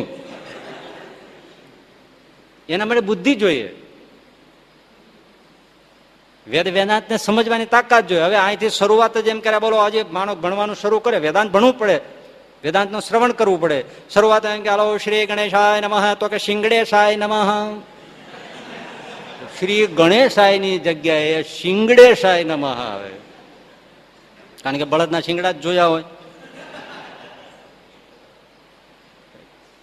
જ્ઞાન માર્ગમાં અધિકાર જોઈએ, શાસ્ત્રને સમજી શકે, આત્માને સમજી શકે, ઝીણી બુદ્ધિથી વિચારી શકે, વિમર્શ કરી શકે, ચિકિત્સા ઝીણી કરી શકે, ત્યારે આત્માનું તો ચિંતન થાય. નિરાકાર શું? અહમ નિર્વિકલ્પો નિરાકાર રૂપો ચિદાનંદ રૂપ શિવોહમ શિવોહમ. એ નાનું બાળક, અનપઢ, ઓછી બુદ્ધિવાળા, અરે સાવ પાગલ હોય, તતાપપ કરતો હોય, એને આ સમજાવવાનું છે. જ્ઞાન માર્ગ હાથ આવવાનો છે, વેદાંત સમજી શકવાના છે, ઉપનિષદના રસને માણી શકશે. અધિકાર જોઈએ. શંકરાચાર્ય હેડી ના હોય એવા હોય તો બરાબર છે, કરી શકે. પેલી વાત કઠણ છે, અધિકાર માગે. બીજી ભક્તિમાં જો તમે જુઓ તો અધિકારની કોઈ જરૂર નહીં. 5 વર્ષનું બાળક કે 9 પ્રકારે ભગવાનને ભજી શકે. ભગવાનનું પૂજન કરવું, ફૂલ ચડાવવામાં કઈ અધિકાર જોઈએ? જ્ઞાન જોઈએ, સમજ જોઈએ. અરે અવળો હવળો ચોખા નાખી દો ને. હું ઘણા વખતથી જોઉં છું, એક આવડો છોકરો આવે છે, ન ચડાવવા જેવા ફૂલ આવીને એટલે શ્રીજી મહારાજ સામે ઉભો રહીને આમ ઉડાડીને વિયો જાય. રોજ આવે છે, પણ તો એ તો પગે લાગીને બસ ખુશ ખુશ થઈ જાય છે ને, એ સાકરની પ્રસાદ લઈને એને એમ થઈ જાય શું તો કઈ નું કઈ કરી ગયો, એને આનંદ આવે છે. અને એના ઉપર ભગવાનની દ્રષ્ટિ પડે છે. પૂજન કરી શકે, અધિકારની જરૂર નથી. સ્ત્રી પણ કરી શકે, પૂજન કરે, નામ સ્મરણ કરે, કીર્તન કરે. અરે ભગવાનના ચરિત્રોની કથા સાંભળો. બ્રહ્મ જ્ઞાન સાંભળવા માટે અધિકાર જોઈએ. અત્યારે અહીં વેદાંતની તત્વજ્ઞાન મૂકીએ, ચાલો અભિન્ન નિમિત્ત ઉપાદાન એ તમે મૂકીએ,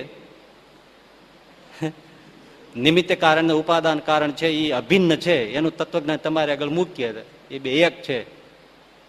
અભિન્ન નિમિત્તોપાદાન કારણ, એની ચર્ચા તમારે આગળ કરીએ. આમાં કેટલા બે છે? આ જગત છે એટલે જે દેખાય છે એ ભગવાનનું સ્વરૂપ છે, છતાંય ભિન્ન છે, છતાંય એક છે. આત્મા ભિન્ન દેખાય છે છતાં એક છે કે એક જ છે? શુદ્ધાદ્વૈત શું છે, અદ્વૈત શું છે, વિશિષ્ટાદ્વૈત શું છે, દ્વૈતાદ્વૈત શું છે? ખરેખર જીવ છે કે નહીં, માયા તત્વ છે કે નહીં? લ્યો હાલો બોલો, હવે સમજો તો શું થાય?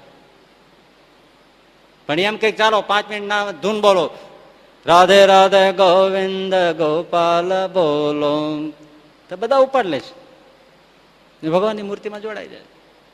સ્ત્રી હોય, મહિલા, અરે નપુંસક હોય તોય ભક્તિને અધિકારી છે. અધિકાર આમાં જ્ઞાનમાં અધિકાર જોઈએ, ભક્તિમાં કશો અધિકાર. બાળક પણ ભજન કરી શકે, કીર્તન કરી શકે. ધનો જાટ 5-7 વર્ષનો હતો ને સાધુ આવીને એને શાલિગ્રામમાં આમ જોઈ ગયો એટલે પેલા છોકરાએ વેન કર્યો, કા મને આપો. સાધુ કીધું તને ન અપાય બેટા, તો કે ના મને આપો. પરાયણે લીધા.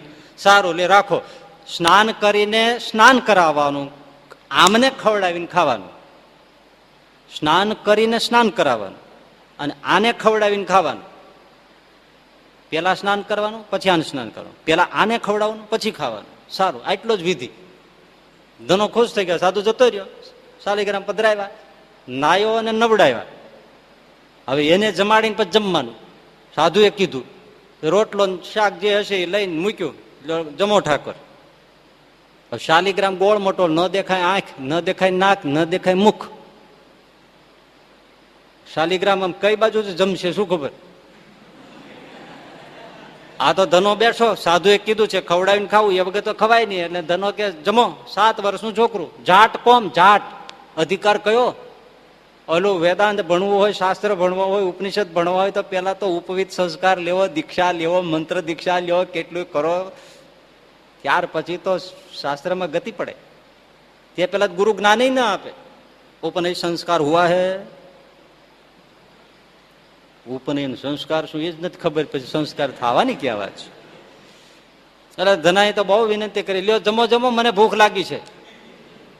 કાં બોલે કોઈ? તો તમે નહીં જમો તો મારે નહીં જમાય. આવું શું કામ કરો છો મોટા માણસ થઈને? અમારે જેવા નાના છોકરા ભૂખ્યા મારવા આમ તમને શું આનંદ આવે છે? ઓલા સાધુ પાસે તમે નિરાયતે ખાતા હશો, મારી પાસે તમને શું વાંધો છે? મારી પાસે છે એ હું તમને આપું છું. મારી પાસે બીજું કોઈ મેવા મીઠાઈ નથી, રોટલો ને શાક છે, તો તમે ખાઓ તો હું ખાઉં. એવી કડકડીને ભૂખ લાગીને ઓલો કઈ ખાય નહીં. અને વાત એ સાચી, શાલિગ્રામ પથ્થરની મૂર્તિ, હવે એ શું ખાય? ખાય? બસ આપણે નક્કી જ છે કે ન ખા, આપણા નક્કી જ છે એમ. આપણને નક્કી છે કે આ ભગવાન કોઈ દિવસ ખાય નહીં. ભલે ને આડો પડદો નાખીએ પણ એકે રોટલી ઓછી થવાની નહીં, એટલે થાય જ નહીં. અને ધનાને એમ છે કે ખાય જ, મારા હાથનું નથી ખાતો. તમે ડાઉટફુલ નથી એ જરાય. બેઠો ને આખો દિવસ રોટલો ને શાક મૂકીને, હાંજ પડી ગઈ ન ખાધું, નાખી દીધું.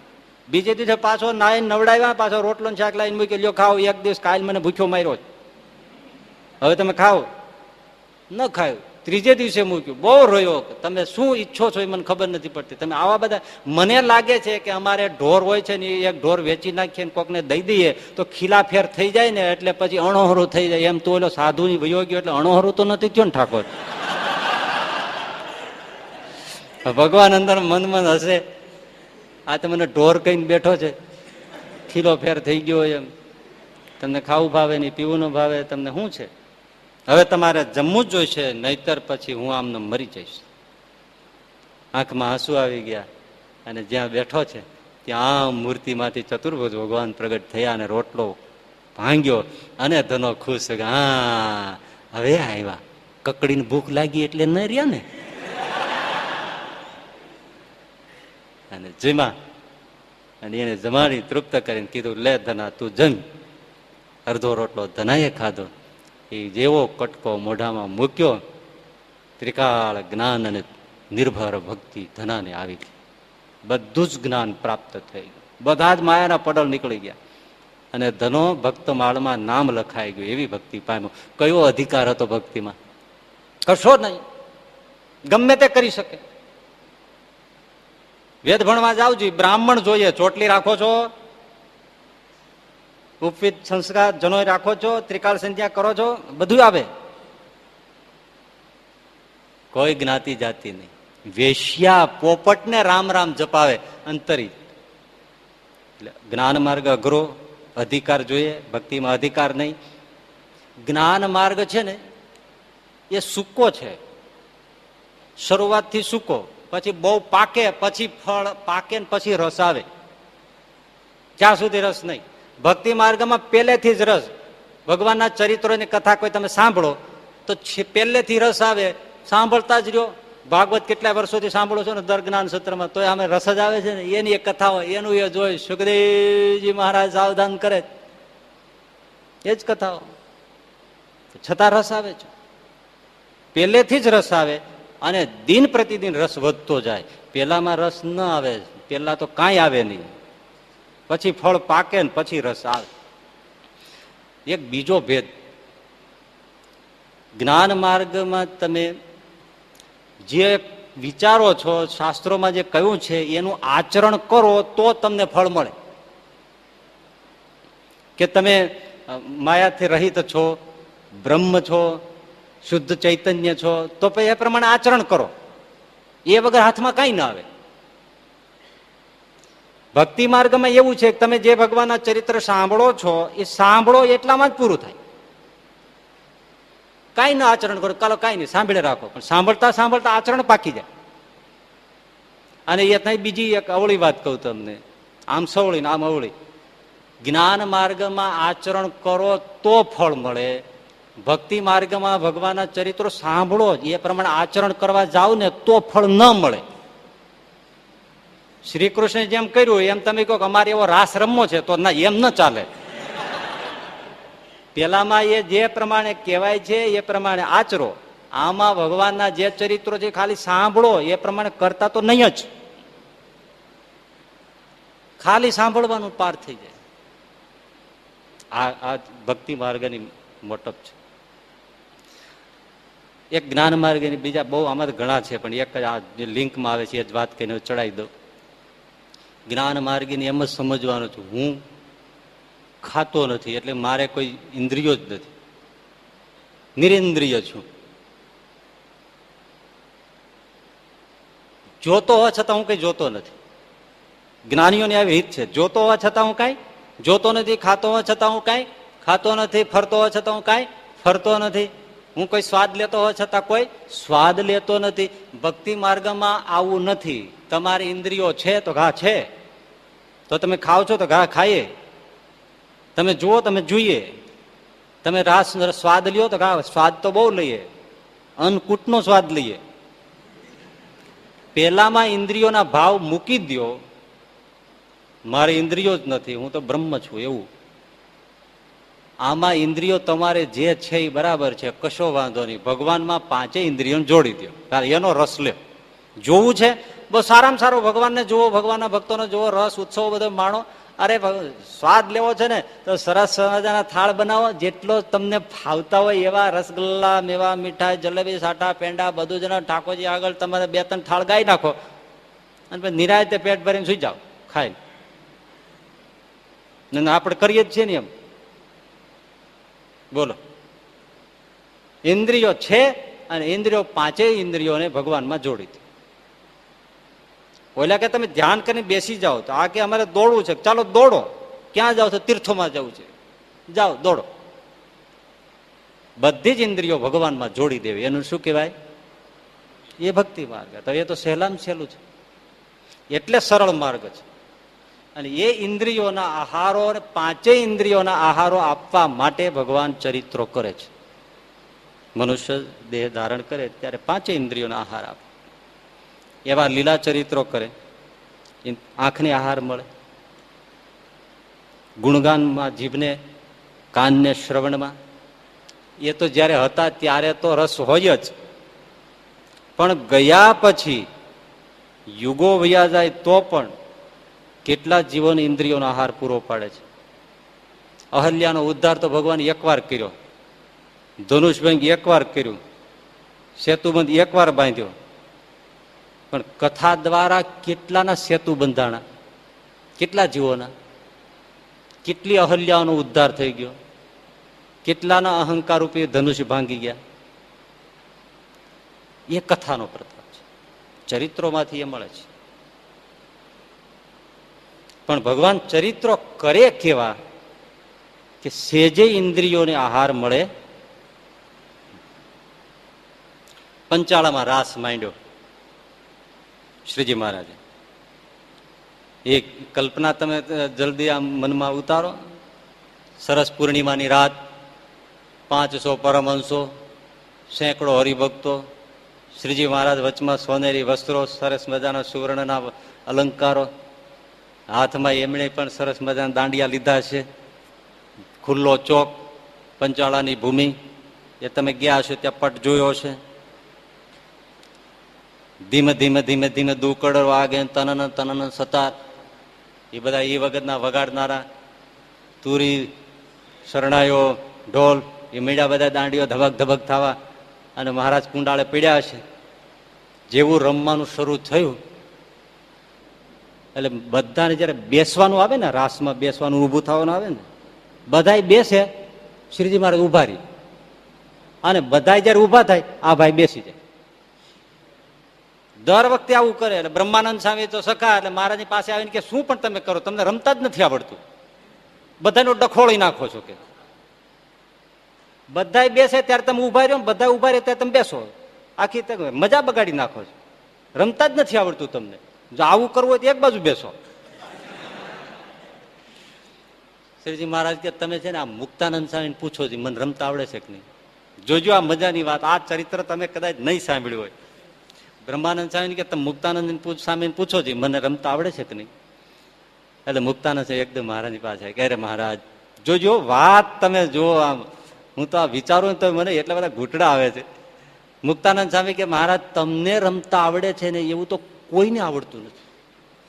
તો આ બ્રહ્માનંદ એમ કે છે કે તમને રમતા નથી આવડતું, અને તમે એમ કહો છો કે તમને રમતા આવડે એવું કોઈ રમતા નથી. હા મહારાજ હું હાવ સાચે સાચું કહું છું, તમને જેવું રમતા આવડે એવું કોઈને રમતા આવડતું નથી.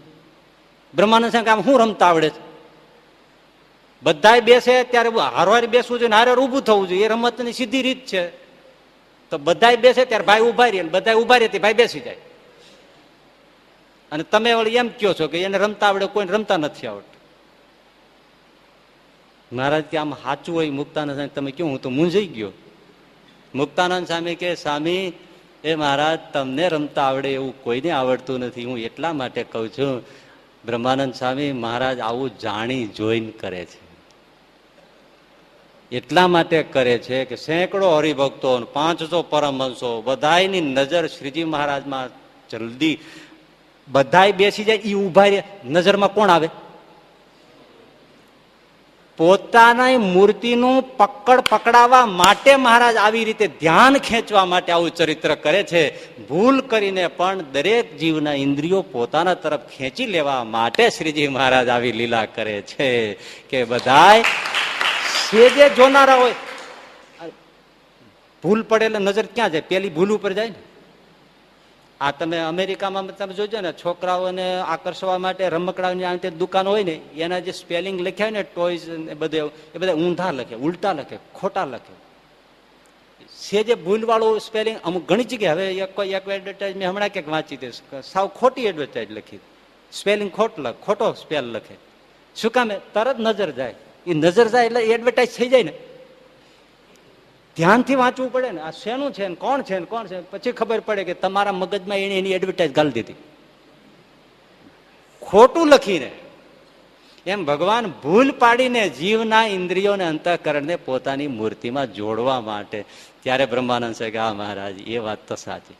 કારણ કે જો તમે આમ બધા બેસી જાય, એ ઉભા રહે નજરમાં તમે આવો, અને બધા ઉભા રહીને તમે બેસી જાઓ ત્યારે તમે નજરમાં આવો. ત્યારે મહારાજ કે બસ સ્વામી અમારે લીલા એટલા માટે જ છે, કોઈ પણ યોગે આ જીવને અમારામાં જોડવા. અને પછી જે રાસ જામ્યો છે એ એક એક સંતોને એક એક, તમે કલ્પના કરો. આમાં આ કીર્તન છે, જુઓ જુઓ ને હારે જુઓ જુએ ને સહેલીઓ આજ રસિયો રાસ રમે, ગાવી છે કડી. જુઓ જુઓ ને હારે જુઓ જુઓ ને સહેલીઓ આજ રસિયો રાસ રમે, એ ધીમ ધીમ ધીમ ધીમ ધીમ ધીમ ધીમ ધીમ ધીમ ધીમ ધીમ ધીમ દુકડ વાગે તનન તનન સતાર રે જાંજ વગાડે જણણ જણણ ભેરી ના ભણકાર કે રસિયો રાસ રમે જુઓ જુઓ ને હાર જુઓ જુઓ. આ મુખડું કેવું બાંધ્યું છે આ પદમાં, મુખડું કેવું બાંધ્યું, ક્યાંથી ઉતરી છે આ? જુઓ જુઓ ને હાર જુઓ જુઓ ને હાર જુઓ જુઓ ને હાર કે રસિયો રાસ રમે જુઓ જુઓ ને એ સાહેલીઓ આજ કે રસિયો રાસ રમે. મારે તો તમને આંખ્યું વીજીને આનું ધ્યાન કરાવવું હતું, પણ હવે મોડું થઈ ગયું છે એટલે મારે નથી કરાવવું. નકર આખો પંચાળાનો પણ આ બધું છે ને બરાબર જયારે પૂરું થવાનું હોય ત્યારે જ આવે છે. હે જુઓ જુઓ ને હાર જુઓ જુઓ ને સાહેલીઓ આજ કે રસિયો રાસ રમે. ઈ સાફો, ઈ છોગલા, ઈ હાર, ઈ ગળે કડા, હાથમાં ચડકતી વીટીઓ અને સોનેરી સાજ, સોનેરી સુરવાળ ભેટ કસીને બાંધી. આમાં લખ્યું છે શ્યામ વરણ ના નિજ શરીરે સોનેરી શણગાર રે ગગન વિશે જેમ વીજળી જવું કે શોભાએ મોપાર કે રસિયો રાસ રમે. શ્યામ આકાશ હોય ને એમાં વીજળી ચપકે તો શ્રીજી મહારાજનું શ્યામ શરીર છે અને સોનાના અલંકાર પહેર્યા છે. એટલે આમાં ગીતમાં એમ કે છે કે જ્યારે વીજળી સળાકા મારે ગગનમાં એમ શ્રીજી મહારાજના વસ્ત્રો ઉપર અલંકારો આમથી આમ થાય છે ત્યારે શ્યામ શરીર છે અને સુવર્ણના અલંકાર આઘા પાછા થાય છે ત્યારે વીજળી સડાકા મારતી હોય એવા દ્રશ્યો ઉભા થાય. આકાશમાં પૂર્ણિનો ચંદ્રમાં હોય અને એકલા એકલા શ્રીજી મહારાજના શરીર ઉપર સોનાના અલંકાર હોય અને બધા ભગવાધારી સાધુઓ હોય, એની વચ્ચે સુવર્ણના અલંકારો, શ્યામ શરીર. અને એ જયારે રાસનો દાંડીઓ આમ મારતા હોય ત્યારે હાર ઉલળીને આમ જે જાતો હોય, કુંડળ જયારે આમ લક જાતી હોય અને ચંદ્રના પ્રતિબિંબમાં જે ઝલક પેદા થતી હોય, રૂવાડા ખડા થઈ જાય, એ બધા સાધુઓ હરિભક્તો ભાન ભૂલી જતા. ત્યારે કે જુઓ જુઓ ને હારે જુઓ જુઓ ને એ સાહેલીઓ આજ કે રસિયો રસ રમે. પાઘ વિશે છોગા છેલા ને કમર કસી કરી જોર રે ઉલટ સુલટ નટવર નાચે છે, ઉલટ સુલટ નટવર નાચે છે શ્રી હરિધર્મ કિશોર કે રસિયો રાસ રમે જુઓ જુઓ ને હારે જુઓ. ઊંચા સ્વરથી તાન ઉપાડે જનસંગ જીવન પ્રાણ રે. બહુ ઊંચો ઊંચો અને ઘેરો અવાજ હતો. શ્રીજી મહારાજ નો નિષ્કુળાનંદ સ્વામી કહે છે કે અવાજ કરે ને હલો, મારે તેવું આવે જ નહીં ને, આપણે જીવ છે. પણ એ પડકારો મારે ને ખાલી હોકારો કરે ને અડધો ગામમાં ખબર પડે. નિષ્કુળાનંદ સ્વામી કે સાધુ હરિભક્તોને ખબર પડી જતી કે મારો બાપ આવ્યો છે. આવો ઘેરો ને મીઠો સ્વર, એ ઊંચા સ્વરથી જયારે તાન પોતે ઉપાડે. પાછો કેવા છે રસીલા, સારો સ્વર કોઈ સુણી સખાનો વહાલો કરે વખાણ કે રસિયો રાસ રમે. રાસ થોભાવી દે. અને પ્રેમાનંદ સ્વામી જો હરકી હલક મારી હોય, બ્રહ્માનંદ સ્વામી એકાદ તાન મારી હોય, ત્યાં તો વાહ વાહ થઈ જાય, ઉભા રહી જાય, ઉભા જાય, વાહ બ્રહ્મમુનિ, વાહ બ્રહ્મમુનિ. બ્રહ્માનંદ સ્વામી ભેટી પડે, માથે વાલનો હાથ ફેરે, ચાલો ઉપાડો, ધીમ ધીમ ધીમ ધીમ ધીમ ધીમ દુકડ વાગે તનન તનન સતાર રે કે રસિયો રાસ રમે જુઓ જુઓ ને હાર જુઓ જુઓ ને રસિયો રાસ રમે. ઓહો, તાળી પાડે શ્રીવન માળી. કેમ પાડતા છે તાળી? હવે એ સહજાનંદ સ્વામી જયારે તાળીઓ પાડતા છે કેવા લાગતા છે. તાળી પાડે શ્રીવન માળી મુનિ સાથે મુનિ નાથ રે. એ ગોપાળાનંદ સ્વામી હોય, બ્રહ્માનંદ સ્વામી હોય, મુક્તાનંદ સ્વામી હોય, એની આમ તાળી ઉપર તાળી લેતા લેતા રાસ રમતા છે. પણ આગળ એક લખ્યું છે ને કે એક એક નું કરવા જાય તો બહુ ઓલું થઈ જાય છે. નિર્મળ રજની છે અજવાળી. કેવો પ્રાસ બાંધ્યો છે. નિર્મળ રજની છે અજવાળી નિર્મળ વેલી વન રે. આખું પંચાળાની ભૂમિમાં બહારમાં છે એટલે કેટલા વન વૃક્ષો બધા નિર્મળ નિર્મળ નિર્મળ વૃક્ષો, નિર્મળ લતાઓ, નિર્મળ આકાશ, નિર્મળ ચાંદની. નિર્મળ રજની છે અજવાળી નિર્મળ વેલી વન રે. નિર્મળ મનના નિજ સખામાં નિર્મળ પ્રાણ જીવન કે રસિયો રાસ રમે જુઓ જુઓ ને હારે જુઓ જુઓ ને હારે કે કે રસિયો રાસ રમે. ત્યારે જમવા બેઠા હોય, બ્રહ્માનંદ સ્વામી પાસે આવે, લ્યો બ્રહ્માનંદ સ્વામી દૂધ પાક લ્યો, પીઓ. અરે મારા રેડો, એક પથર બે પથર કેટલોક પીવાય. બ્રહ્માનંદ સ્વામી પછી ધરાઈ રહ્યા ને, મહારાજ હવે હા કરો. અરે ના પાડે છે, બોલ, માથે રેડે. કેવો અભિષેક થતો છે, કેવું થતું છે દ્રશ્ય. અને બધા દાંત કાઢ કિલકિરિયા. અને શ્રીજી મહારાજનું હસવું, ક્રીડા કરવી, 5 વર્ષના નાના બાળક ભટુરિયા જેવો સ્વભાવ હતો. જયારે ખેલમાં ચડે ત્યારે મસ્તીખોર, બિલકુલ 5 વર્ષ નાનું છોકરું નિર્દોષ. એ દૂધપાક રેડીને હા હા હા હા દાંત કાઢતા છે, કિલકિયારી કરતા છે, તાળીઓ પાડતા છે. બધા સાધુઓ બધા જમતા હોય, જોતા હોય, આવું દ્રશ્ય કેવું. પછી એની નકલ કરીને કોક કોક દૂધપાક ને આવું બધું રેડે, પણ એમાં સ્વાદ આવે, એમાં આ આવે એ બ્રહ્માનંદ સ્વામી નો પ્રેમ. સહજાનંદ પ્રભુ એને માથે દૂધપાક રેડતો હોય અને બધા સાધુઓ જોઈ રહ્યા હોય, અને બ્રહ્માનંદ સ્વામી બેઠા બેઠા પાછા કીર્તનો ગાતા હોય. વાહ રે વાહ, તારી મૂર્તિ રે છે જો નેણું શણગાર, નેણું નો શણગાર મારા હૈડા કે રોહાર, તારી મૂર્તિ છે જો નેણું નો શણગાર. બ્રહ્માંડ સાહેબ લાડુ લ્યો. અરે મારા હવે નથી, લાડવા ના પાડે અને મને ના પાડે, ફેરવીને ફાંદમાં લાડુ મારે. અને બ્રહ્માંડ અરે મહારાજ બાળી કરી તમે લ્યો લ્યો લઈ લઉં. કેવી કેવી મીઠી. મહારાજ અગતરાય પધારે, છૂટા ચૂરમાના તેથી જમાના. તમે છૂટા ચૂરમા નહીં ખાતા હોય? ના રે, જોયું નહીં હોય આમાંથી કેટલા હોય. છૂટો ચૂરમું એ કાંસાની તાસળીઓમાં આડે ખોબે ભરી નામ ચૂરમા પીરસાય, ઉપર દળેલી ખાંડ સાકર નખાય, અને પછી ઓલી ત્રાંબાની વટલોય હોય એને આમ પકડી હોય, એમાં થીણું ઘી ઓગાળી, ભેંસ પારેટ ભેંસના દૂધને જમાવી, ગોરસ કરીને વલોણું માંડી, ઠીકરાની માટલીમાં વલોયું હોય, માખણ ઉપર આવી ગયો હોય, અને પછી એને ગાયના છાણાના તાવી તાવીને માખણમાંથી ઘી બનાવ્યું હોય, નાગરવેલના પાન નાખીને છીડકીને પછી ગાળ્યું હોય, એ ઘી આમ ધીમી ધારે નાખ્યું હોય, પછી ચોળી ચોળીને જયારે એને ખાધું હોય ચૂરમું, અને પછી જેના હગ પણ થયા હોય એ હગ પણ તૂટે નહીં. હવે હગાઈમાં જ પત્તરવેલિયા, પાંદડાની ઈડલી, ઢોસા આવું જ કરીને બેસ. હવે કોઈ દિન ઢોસો બાંધે? આ ચૂરમાં ભેળા કરવાની સિસ્ટમ બધી. આ ભેળા થઈને રહ્યો તમે બે, નોખું પેલું તોડવાનું જ પેલું આપે, ખાવામાં તોડવામાં પેલું આપે, બસ તૂટે જ. તો એટલે ચૂરમું એટલે બનાવતા નથી, એને લાડવા નહોતા આવડતા હતા, પણ આમ પેળું કરવાનું આમ, એટલે આ બે ભેળા થઈને રહી. હવે એ અગતરાયની ઓસરીમાં પછી પંક્તિ પડી હોય, અને મહારાજને મોટી ત્રાંબાની એવી વટલોય આપી, અને મહારાજ આમ કાટલેથી બગડ્યું, આમ ઘી પીરસવા મીડ્યા.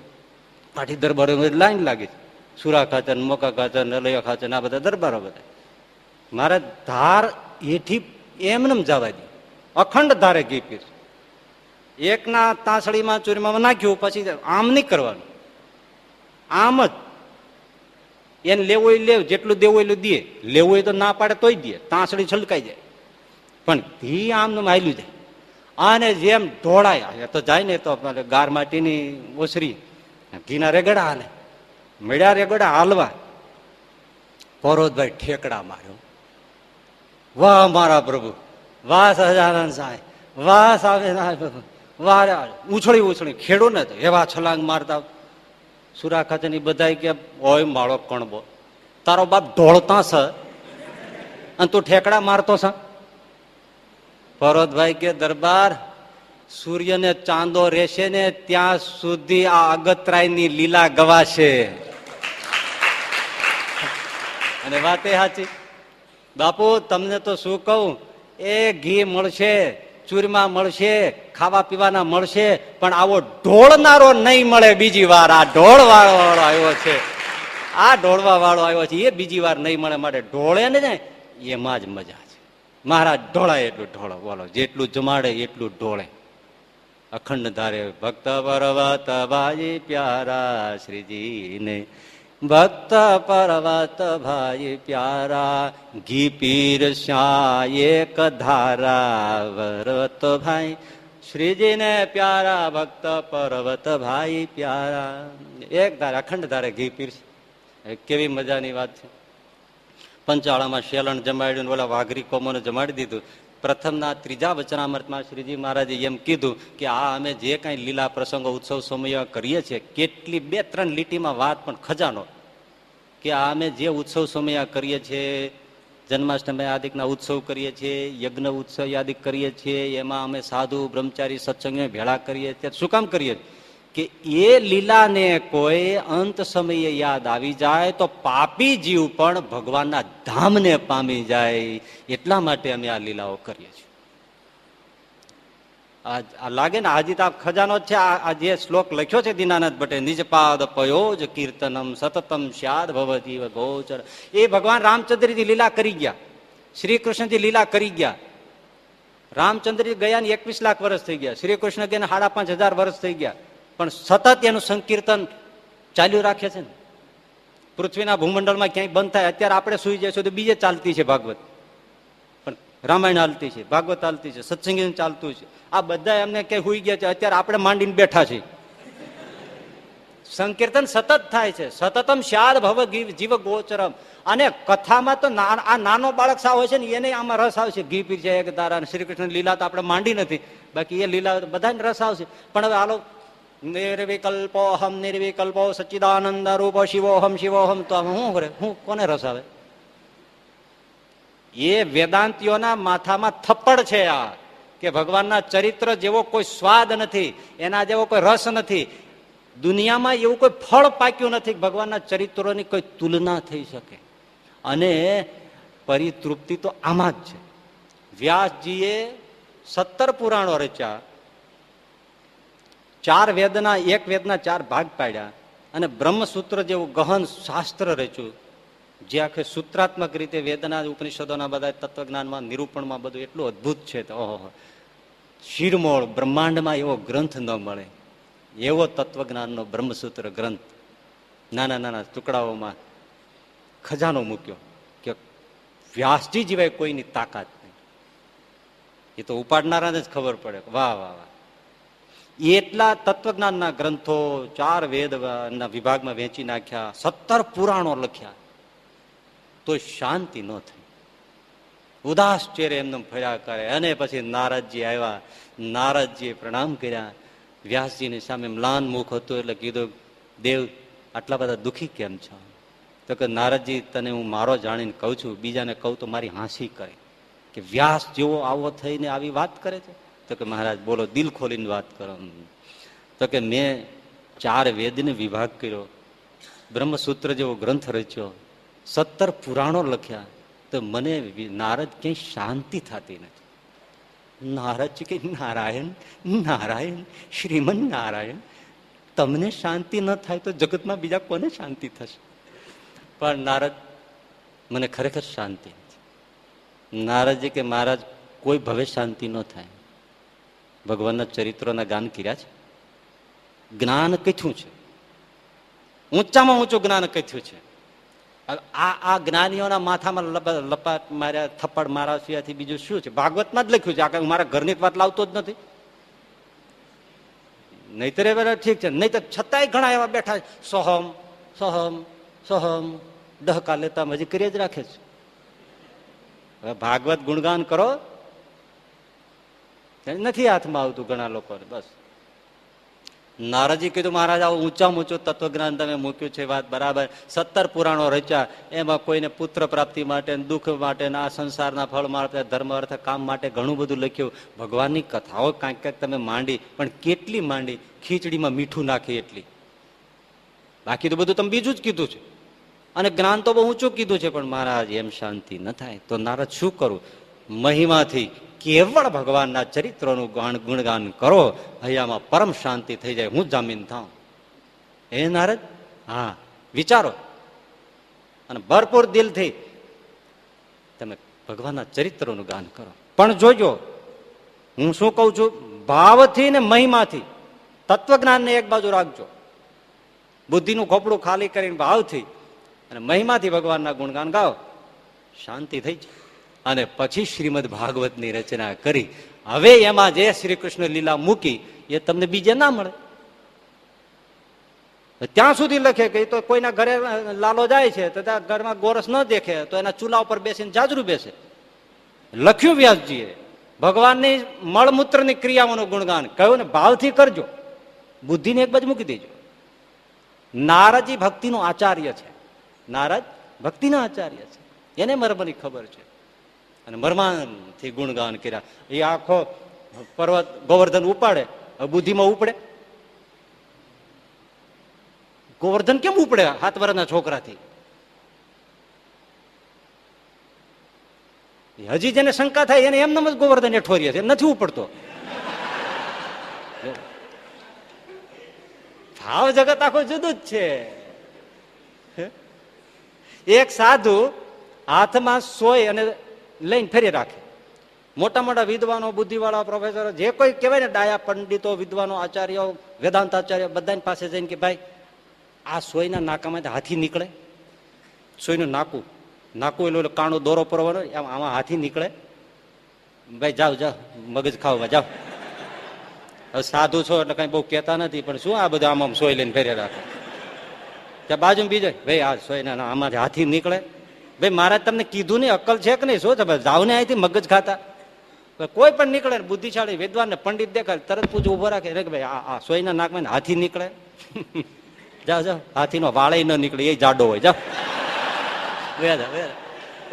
માથાકૂટ કરો માં બાપા, નકામ તમારે ખોપડું બગડી ગયું લાગે.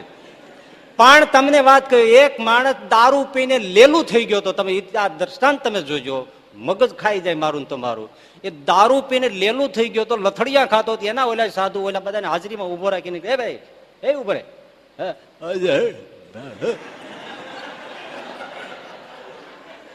ભાઈ આ સોયના નાકામાં હાથી નીકળે? અરે ભગવાન ધારે તો હાથીની લેન નીકળી જાય.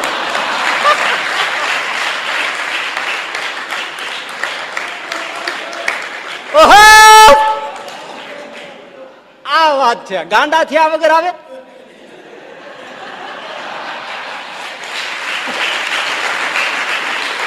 ભગવાન ધારે તો લેન નીકળી જાય. ઓલા સાધુ કે મૂર્ખાવા, આ એક જ ડાયો છે, તાકી બાકી તમે બધા ગાંડા છો. આ એક જ ડાયો છે. એને ભલે अंगूर की के गेहूं की शराब पी है, लेकिन जिसने भगवान की भक्ति की शराब पी हो उसको ही पता लगता है कि भगवान क्या होता है, उस दूसरों को पता नहीं. एक कृष्ण ने પછી ગુણગાન વ્યાસીએ ગાયા અને પરમ શાંતિ થઈ. મુક્તાનંદ સ્વામીને થોડો ઉદ્વેગ થઈ ગયો. સત્સંગમાં કોઈ માના બધા પ્રસંગો વિખવાદ બધો થયા હોય. મહારાજ પાસે આવીને છે, મહારાજ શાંતિ થઈ વાત કરો. મહારાજ કે અમે સંવત 1837 ચૈત્ર સુધી 9મી છપૈયામાં ભક્તિ માદાને ત્યાં અમે પ્રગટ થયા. બચપનનું નામ અમારું ઘનશ્યામ. 7 વર્ષ ઘરે રહ્યા, 11 વર્ષ ઘરે રહ્યા, પછી વનમાં ગયા. પછી અમે ત્યાંથી હિમાલય ફરતા ફરતા આવે જગન્નાથપુરી, રામેશ્વર, આ બધી. પછી લોજમાં આવ્યા, તમને મળ્યા, અને ત્યારથી અમે સત્સંગમાં છીએ. એ તો મહારાજ હું જાણું છું, પણ શાંતિ થાય એવી વાત કરો ને. એ સંવત 1837 ચૈત્ર સુધી 9 છપૈયામાં ભક્તિ માતાને ત્યાં અમે પ્રગટ થયા. બચપનનું નામ અમારું ઘનશ્યામ. અને અમે ઘણી વાર મલકુસ્તી પણ કરતા, નાના બાળકોને ભરતા ફરતા, દેવ મંદિરે જતા. કથામાં બહુ પ્રેમ હતો. સાચા વિરાગી સાધુ પાસે અમે બેસતા. 11 વર્ષ રહ્યા. માતા પિતા ગયા, વનમાં ગયા, હિમાલયમાં ગોપાળ યોગીને મળ્યા, જગન્નાથપુરી ગયા, રામેશ્વર સુધી ગયા, લોજમાં આવ્યા, તમને મળ્યા, તેદીના સત્સંગમાં છે. મહારાજ એ તો સાચું, પણ શાંતિ થાય એવી કઈક વાત કરો. એ સંવત 1837 3 વાર આવું કીધું. મુક્તાનંદ સ્વામીને એમ થયું કે આજ મહારાજ મારો પ્રશ્ન ટાળી નાખે છે. ત્યારે નિત્યાનંદ સ્વામી હાથ જોડ્યા. મુક્તાનંદ સ્વામી, તમે અમારા ગુરુ છો, શ્રીજી મહારાજના ગુરુ છો, તમને મારે બીજું કાંઈ ન કહેવાય. પણ મહારાજ કહે છે ને એ જ મર્મ છે કે ચરિત્રમાં શાંતિ છે, બીજે ક્યાંય શાંતિ નથી. એટલે મનદય ભાવથી બુદ્ધિ ખાલી કરીને વાંચો ભક્ત ચિંતામણી, શાંતિ થઈ. વાંચો મનથી ભાવથી મન મૂકીને પ્રથમ શરીરે ચરણે શીશ નમાવું નૌતમ લીલા રે. એ આમ કેડ ઉપર હાથ રાખી એક હાથમાં રૂમાલ રાખીને મહારાજ ચાલતા. તમે લાગો વિચારો કેવું લાગતું છે. એ તો ગાવ ખાલી લોલમ લોલમ રે રે નીકળી જાય છે, પણ એમાં જે છે એ કઈ હાથે જ આવતું નથી. જમણે કેડ ઉપર હાથ દે જમણાનો, ડાબા હાથમાં રૂમાલ રાખે, ડાબે હાથે હાથ દે, જમણા હાથમાં રૂમાલ લઈ અને મહારાજ ફરે. એ હાલતા હોય ત્યારે આવી રીતે ચાલે. ડાબો કેડ ઉપર હાથ રાખે, જમણા હાથમાં રૂમાલ રાખે. આ કેવું આમ લટકું લાગતું છે. આમ લાગતું કેવું છે. રમવા સભામાં બેઠા હોય, હાથમાં રૂમાલ હોય, આમ બેઠા બેઠા આમ બેસવાની સ્ટાઇલ આ ભાઈની, એક પગ હેઠો લટકાવે અને આમ બેઠા વાતું કરે, આમ આમ આમ વળ ચડાવે. આ બેઠા કેવા લાગતા છે. આ વાવ સાવ સીધી સાદી છે, પણ આમાં ખોવાઈ જવાય. અને એમાં જે મળે ને એ બીજા તત્વજ્ઞાનમાં ના મળે. આ છીંક આવે તો રૂમાલ આમ રાખી અને છીંક ખાય. હવે આવી વાત લખવાની પ્રેમાનંદ સાહેબ શું જરૂર પડે નહીં? પણ એમાં જે રસ છે ને એમાં જે નિર્મળ થઈ જાય છે ને એમાં જે શાંતિ આવે છે એ બીજે શાંતિ ના. એટલે ભગવાનના ભક્ત છો, ભક્તિ જોઈએ છે, ભગવાનમાં પ્રેમ કરવો છે. પ્રેમ કરવો છે ભગવાનમાં સાધનો કરીને નહીં થાય. સીધો સાદો રસ્તો છે. હરિચરિત્ર ચિંતામણી, હરિલીલા મૃત, ભક્ત ચિંતામણી, આવા ચરિત્રના ગ્રંથોને નિત્ય જેટલા વંચાય એટલા વાંચો. અને પ્રથમ શ્રીને અને વંદુના પાઠ જે છે પદ એના પાઠ કરો. અને એમાં વંદુ તો ચમત્કારનો અર્થ. જેમાં એ પદો સાંભળ્યા પછી સહજાનંદ સ્વામી ઉભા થઈ ગયા. આ પ્રેમાનંદ સ્વામી ઉભો થઈને હું દંડવત કરવા મળું એવું મને થાય છે. અને આખા પદો એમણે સાંભળ્યા.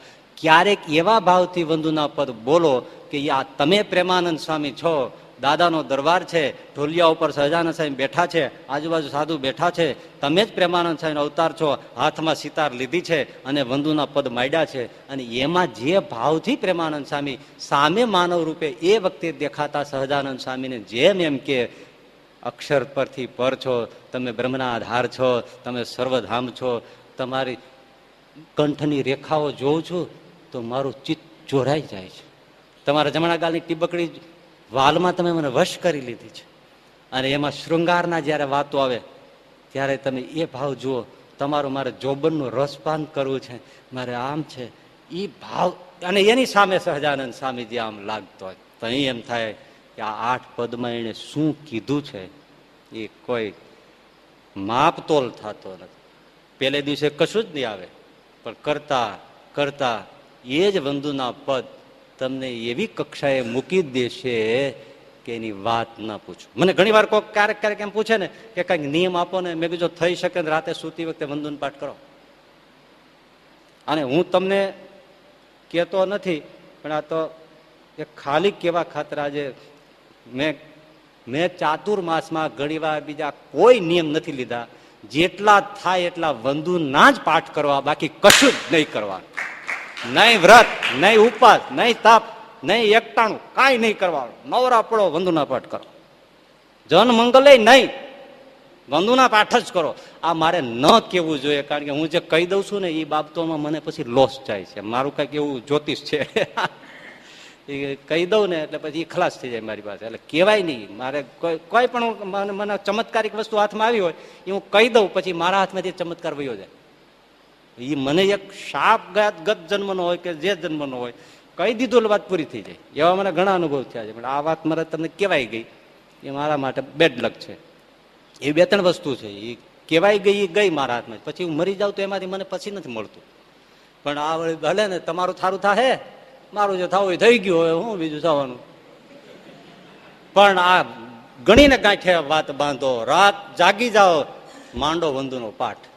અને પછી તમે પકડી રાખજો કે મારે ભગવાન નથી કરવું, પણ તમને ક્યારે થઈ જાય એ ખબર નહીં પડે. દેખતે દેખતે પ્યાર હો જાયગા. એમ સહજાનંદ સ્વામીનો વંદો સહજાનંદ સ્વરૂપ અનુપમ સાર ને ગુનગુનાતે ગુનગુનાતે ગુનગુનાતે સહજાનંદ સે પ્યાર હો જાયગા. તો ઓલા શેલણ પાયું પંચાળામાં લુવારિયા ને ફરતો ફરતો તો ક્યાંય વિયો ગયો. પછી એને રાત ભાંગી છે, ભૂખ્યો થયો છે, બીમાર હતો, અને એની ઘરવાળીને કે ઘરે મને ભૂખ લાગી છે, પણ તું મને કંઈક ખાવાનું દેતો. શું દો? સૂકા રોટલા? એ નહીં, મને શેલણ પા. અરે શેલણ, ખાટી છાય છે ઘરમાં નથી. અને શેલણ કેમ થાય મારા પીટા, કેમ થાય? ઘી ક્યાંથી લાવવું, ભાત ક્યાંથી લાવવું, કેમ તને શેલણ પીવડાવું? શેલણ એટલે એકદમ નરમ નરમ ભાત, નરમ નરમ ગોળ અને છૂટથી ઘી, આને શેલણ કહેવાય. હવે એ આ શ્રીજી મહારાજે ઓલા લુહારિયાઓને પોતે હાથમાં આવી રીતે ઘીની તાંબડ લઈ અને પાયેલા અને ખૂબ એને તૃપ્ત કરેલા. એ પીરસવાની જે મહારાજની અદભુત છટા અને અદભુત મૂર્તિ અને ભાવ. અરે ભાઈ, આપણે ભૂખ્યા થયા હોઈએ, સમજો, અને જે ભોજન પ્રિય હોય આપણને એ જ વસ્તુ જમવા મળી હોય, ત્યારે કોઈ રોડખોડિયો હોય ને, જેનું મોઢું કાળું કદરૂપું હોય, એક કઈ રૂપ ન હોય, પણ એવા ટાણે આપણને આવી વસ્તુ આવીને જમાડવા આવે અને એમાં 3 દીના ભૂખ્યા હોય, અને આવો રોડખોડિયા જેવો આપણને હોય ને, એ એમ કે હાલો હાલો તમે જમી લ્યો. એ જમી લ્યો કે ને એમાં ત્રિભુવનનો ઓડકાર આવે અને એ માણસ એવો મીઠો લાગે ને, હા હા હા હા, આજ તમે દેવ જેવા છો. ત્યારે એવા ભાવ તો હોય ને, એમાં સહજાનંદ પ્રભુ પીરસતો હોય અને આ એની પ્રિય વાનગી અને એ લુહારિયાને પીરસતો હોય સહજાનંદ સ્વામી. અને એ ત્રાંબડથી ઘી, એ ભેંસુના કપાસિયા ખાઈ ખાઈને જે ભેંસુના ઘી નીતરતા હોય, ચારે આંચળમાં જયારે 4 નદીઓ મૂકી દીધી હોય એવા તો એના આંચળમાં દૂધ ભરાતા, જયારે પરાહો વાળી જાય ત્યારે શકરિયા જેવા ટાઈટ થઈ જાય અને આમ જામ અંગૂઠાથી દબાવે ત્યારે જામ લાગે કે હમણાં બોઘરામાંથી ફાંકું પાડીને દૂધ બહાર નીકળી જાય છે. એવા દૂધ કેવા તમારે, જો વધારે જોરથી મારો તો એ જ વખતે માખણ છૂટું પડી જાય. આવા દૂધ થતા હવે ક્યાં થાય? હવે એવી ટાઈઢું ક્યાં પડે? પેલા ટાઈઢું પડતી સીધી આમ ગાયો દોવા જાવ તો સીધી કુલ્ફી નીકળતી, હવે ક્યાં નીકળે? એને મૂર્તિ વસી ગઈ, એ ફેંટો, એ એની પીરસવાની અદા, એ મૂર્તિ માધુરી, એ અડધી રાતે ભાંગ્યો લુહારીઓ યાદ કરે, તું મને શું શેલણ પાવાની? એ મને પંચાળામાં એ સ્વામિનારાયણ શેલણ પાયું તું. હા હા હા હા, એ વાત, એ એની ભાવ, એ ઘી પીરસતા નાના પાડતા પાડતા તો ઘીનો ધધેડો પાડી દે. નાના પાડતા ઘીનો તો ધધેડો પાડી દે. આપણે ખાઈ ન કે એટલું આપે અને પીરસે તો ખરા, પણ આંખમાં અમૃત કેવું. આપણને ગરીબને કોઈ જમાડનારા તો ઘણા મળ્યા છે, પણ તુષ્કારની નજરથી આપણને જમાડે. પણ આવડો મોટો પ્રભુ પણ હગો બાપ દીકરાને જમાડતો હોય એમ જમાડ્યા. આહા હા, તું મને અભાગણી શું પાવાની? એમ જ્યાં વિચાર કરે ત્યાં તો અજવાળું થયું. હાથમાં સહજાનંદ સ્વામી ચોખાનું ગોળનું અને હાથમાં ઘીની તાંબડે લઈ અને એ લુહારિયા પાસે આવીને ઉભા રહ્યા. લુહારી એકલો દેખે છો. હા હા હા હા, આવ્યા જો સ્વામિનારાયણ, તું મને શું પાવાની? આ સ્વામિનારાયણ મને શેલણ પાસે લે લે લે લે, જય સ્વામિનારાયણ, હું એમની સાથે જાઉં છું. એમ કઈ લુહારીએ દેહ મૂકી દીધો. બોલો, આ ચરિત્રોમાંથી મળે છે, એ બીજે મળતું. પણ એ લીલાઓને એ લોકોએ ગાય છે, એ લોકોએ દિવ્ય માની છે અને એમાં જ એને દિવ્યતા દેખાય છે. સોફેસ્ટિકેટેડ થાય તો એમાં કોઈ આનંદ આવે નહીં. આવો પરમ પરમ આનંદ છે એ ચરિત્રોમાં જે મળે છે. આવી કથાઓ સાંભળવા માટે પૃથુ રાજાએ ભગવાન પ્રસન્ન થયા તો માગવાનું કહ્યું. ત્યારે કે માગો પૃથુ મહારાજ. તો કે માગું? તો હા. તો કે મને 10,000 કાન દો. 10,000 કાન. તો તારે એટલા કાનને શું કરવું? કે મારે તમારા લીલા ચરિત્રોનું શ્રવણ જ કરવું છે, બીજું કાંઈ કરવું નથી. એટલે કરવા જેવું આ છે. એ ખોરાક મળી રહે એટલા માટે વિવિધ પ્રકારની લીલાઓ કરી. એક વાત મને અત્યારે મગજમાં આવી, હું તમને કહી દઉં કે ભગવાનના અવતારો ઘણા થયા, એની ઘણી લીલાઓ છે, પણ એના ગ્રંથોમાં લીલાઓ સીમિત છે. અત્યારે લઈ લઈને કેટલીક લાવો, અને કદાચ પછી સુરદાસજીને બધી લીલાઓ લખી, પણ એ બધી ભાવ જગતની છે. કબ બડેગી ચોટી ને મકા ને માખન નહીં ખાવે, એ બધું ભાવ જગતની વાત છે. કવિની એક સુંદર મજાની રીતો છે, કલ્પનાઓ છે ચરિત્રોની રીતે ગોઠવાયેલી. પણ જે ચરિત્રો થયા છે એ નોંધાયા છે લિમિટમાં. આપણે ત્યાં સહજાનંદ સ્વામીના ચરિત્રો નોંધાયાથી 1000 ગણા તો એમને ગામડે ગામડે જાઓ ને તો ધૂળમાં પડ્યા છે. જો એક ગામે જઈને તમે ઉભા રહ્યો ને, તમે કેટલી બધી કથાઓ નીકળશે ને. અહીંયા શ્રીજી મહારાજ આવેલા, અહીં શ્રીજી મહારાજ આમ બેઠેલા, અહીંયા આમ શ્રીજી મહારાજ આમ કરેલું, અહીં શ્રીજી મહારાજે ઘીનો કટોરો પીધો અને ઘીનો કટોરો આવી રીતે બેઠા, અંગૂઠાની છાપ પડી ગઈ, હજી છે. કાંસાની તાંસળી કટોરામાં આમ અંગૂઠો અડાડે છાપ પડી જાય, પણ એ હજી એમને દેખાય છે. એવા કેટલા કટોરા દેખાય છે. કેવી કેવી લીલાઓ, વાત ભગવાનની અદભુત લીલાઓ. અને સહજાનંદ સ્વામીની લીલાઓનો તો કોઈ ગણી ગણાય નહીં, વીણી વીણાય નહીં. એટલે નિષ્કુળાનંદ સ્વામી કે લાખમાં ભાગની મેં ગાય છે, લાખમાં ભાગની. બાકી તો અણકત તો એટલી રહી ગઈ છે કે એની કોઈ વાત નથી. પ્રથમ શરીરમાં આટલું બધું લખ્યા પછી પ્રેમાનંદ છે મેં તો મારી મતિ અનુસાર થોડીક ગાય છે, બાકી આવા બીજી સ્વાભાવિક ચેષ્ટાઓ જે છે એટલી હું કાંઈ વર્ણન કરી શક્યો નથી.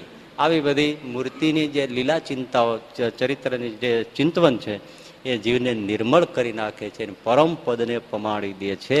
એ આંખને, કાનને, જીભને બધાને સ્વાદ આપવા માટે ખોરાક, ગૌચર જેમ આપે ને, ગૌચર ગાયોને ગૌચર આપે એમ આપણી ઇન્દ્રિયોનું ગોચરણ આપવા માટે ભગવાન લીલાઓ કરે છે. અને એ લીલાઓ દ્વારા આપણા મનને પરમ શુદ્ધ કરી, જીવને પરમ શુદ્ધ કરીને ભગવાનને ધામની પ્રાપ્તિ. કાંઈ ન કરે ને આમનો સાંભળતો રહે ને કથા તોય જીવ તરી જાય. આટલું જ ચરિત્રોમાં છે. તો એવું સરસ મજાનું જીવને મોક્ષનું એક સાધન આપવા માટે નિજ પયોજ કીર્તનમ સતતમ સ્યાદ ભવ જીવ ગોચરમ ઇતિ યહ કુરુતે કર્તુત્સવમ સહજાનંદ ગુરુમ ભજે સદા. હવે એના પછી જે છે બહિરીક્ષણ લોકમાનુષમ નિજ દત્તાંબક દર્શના, એ બધી વાતો ભગવાન ઉપર છોડીએ છીએ. બાકી આપણે જેટલું કીધું એટલું કહેવાનું. બોલો સહજાનંદ સ્વામી મહારાજ.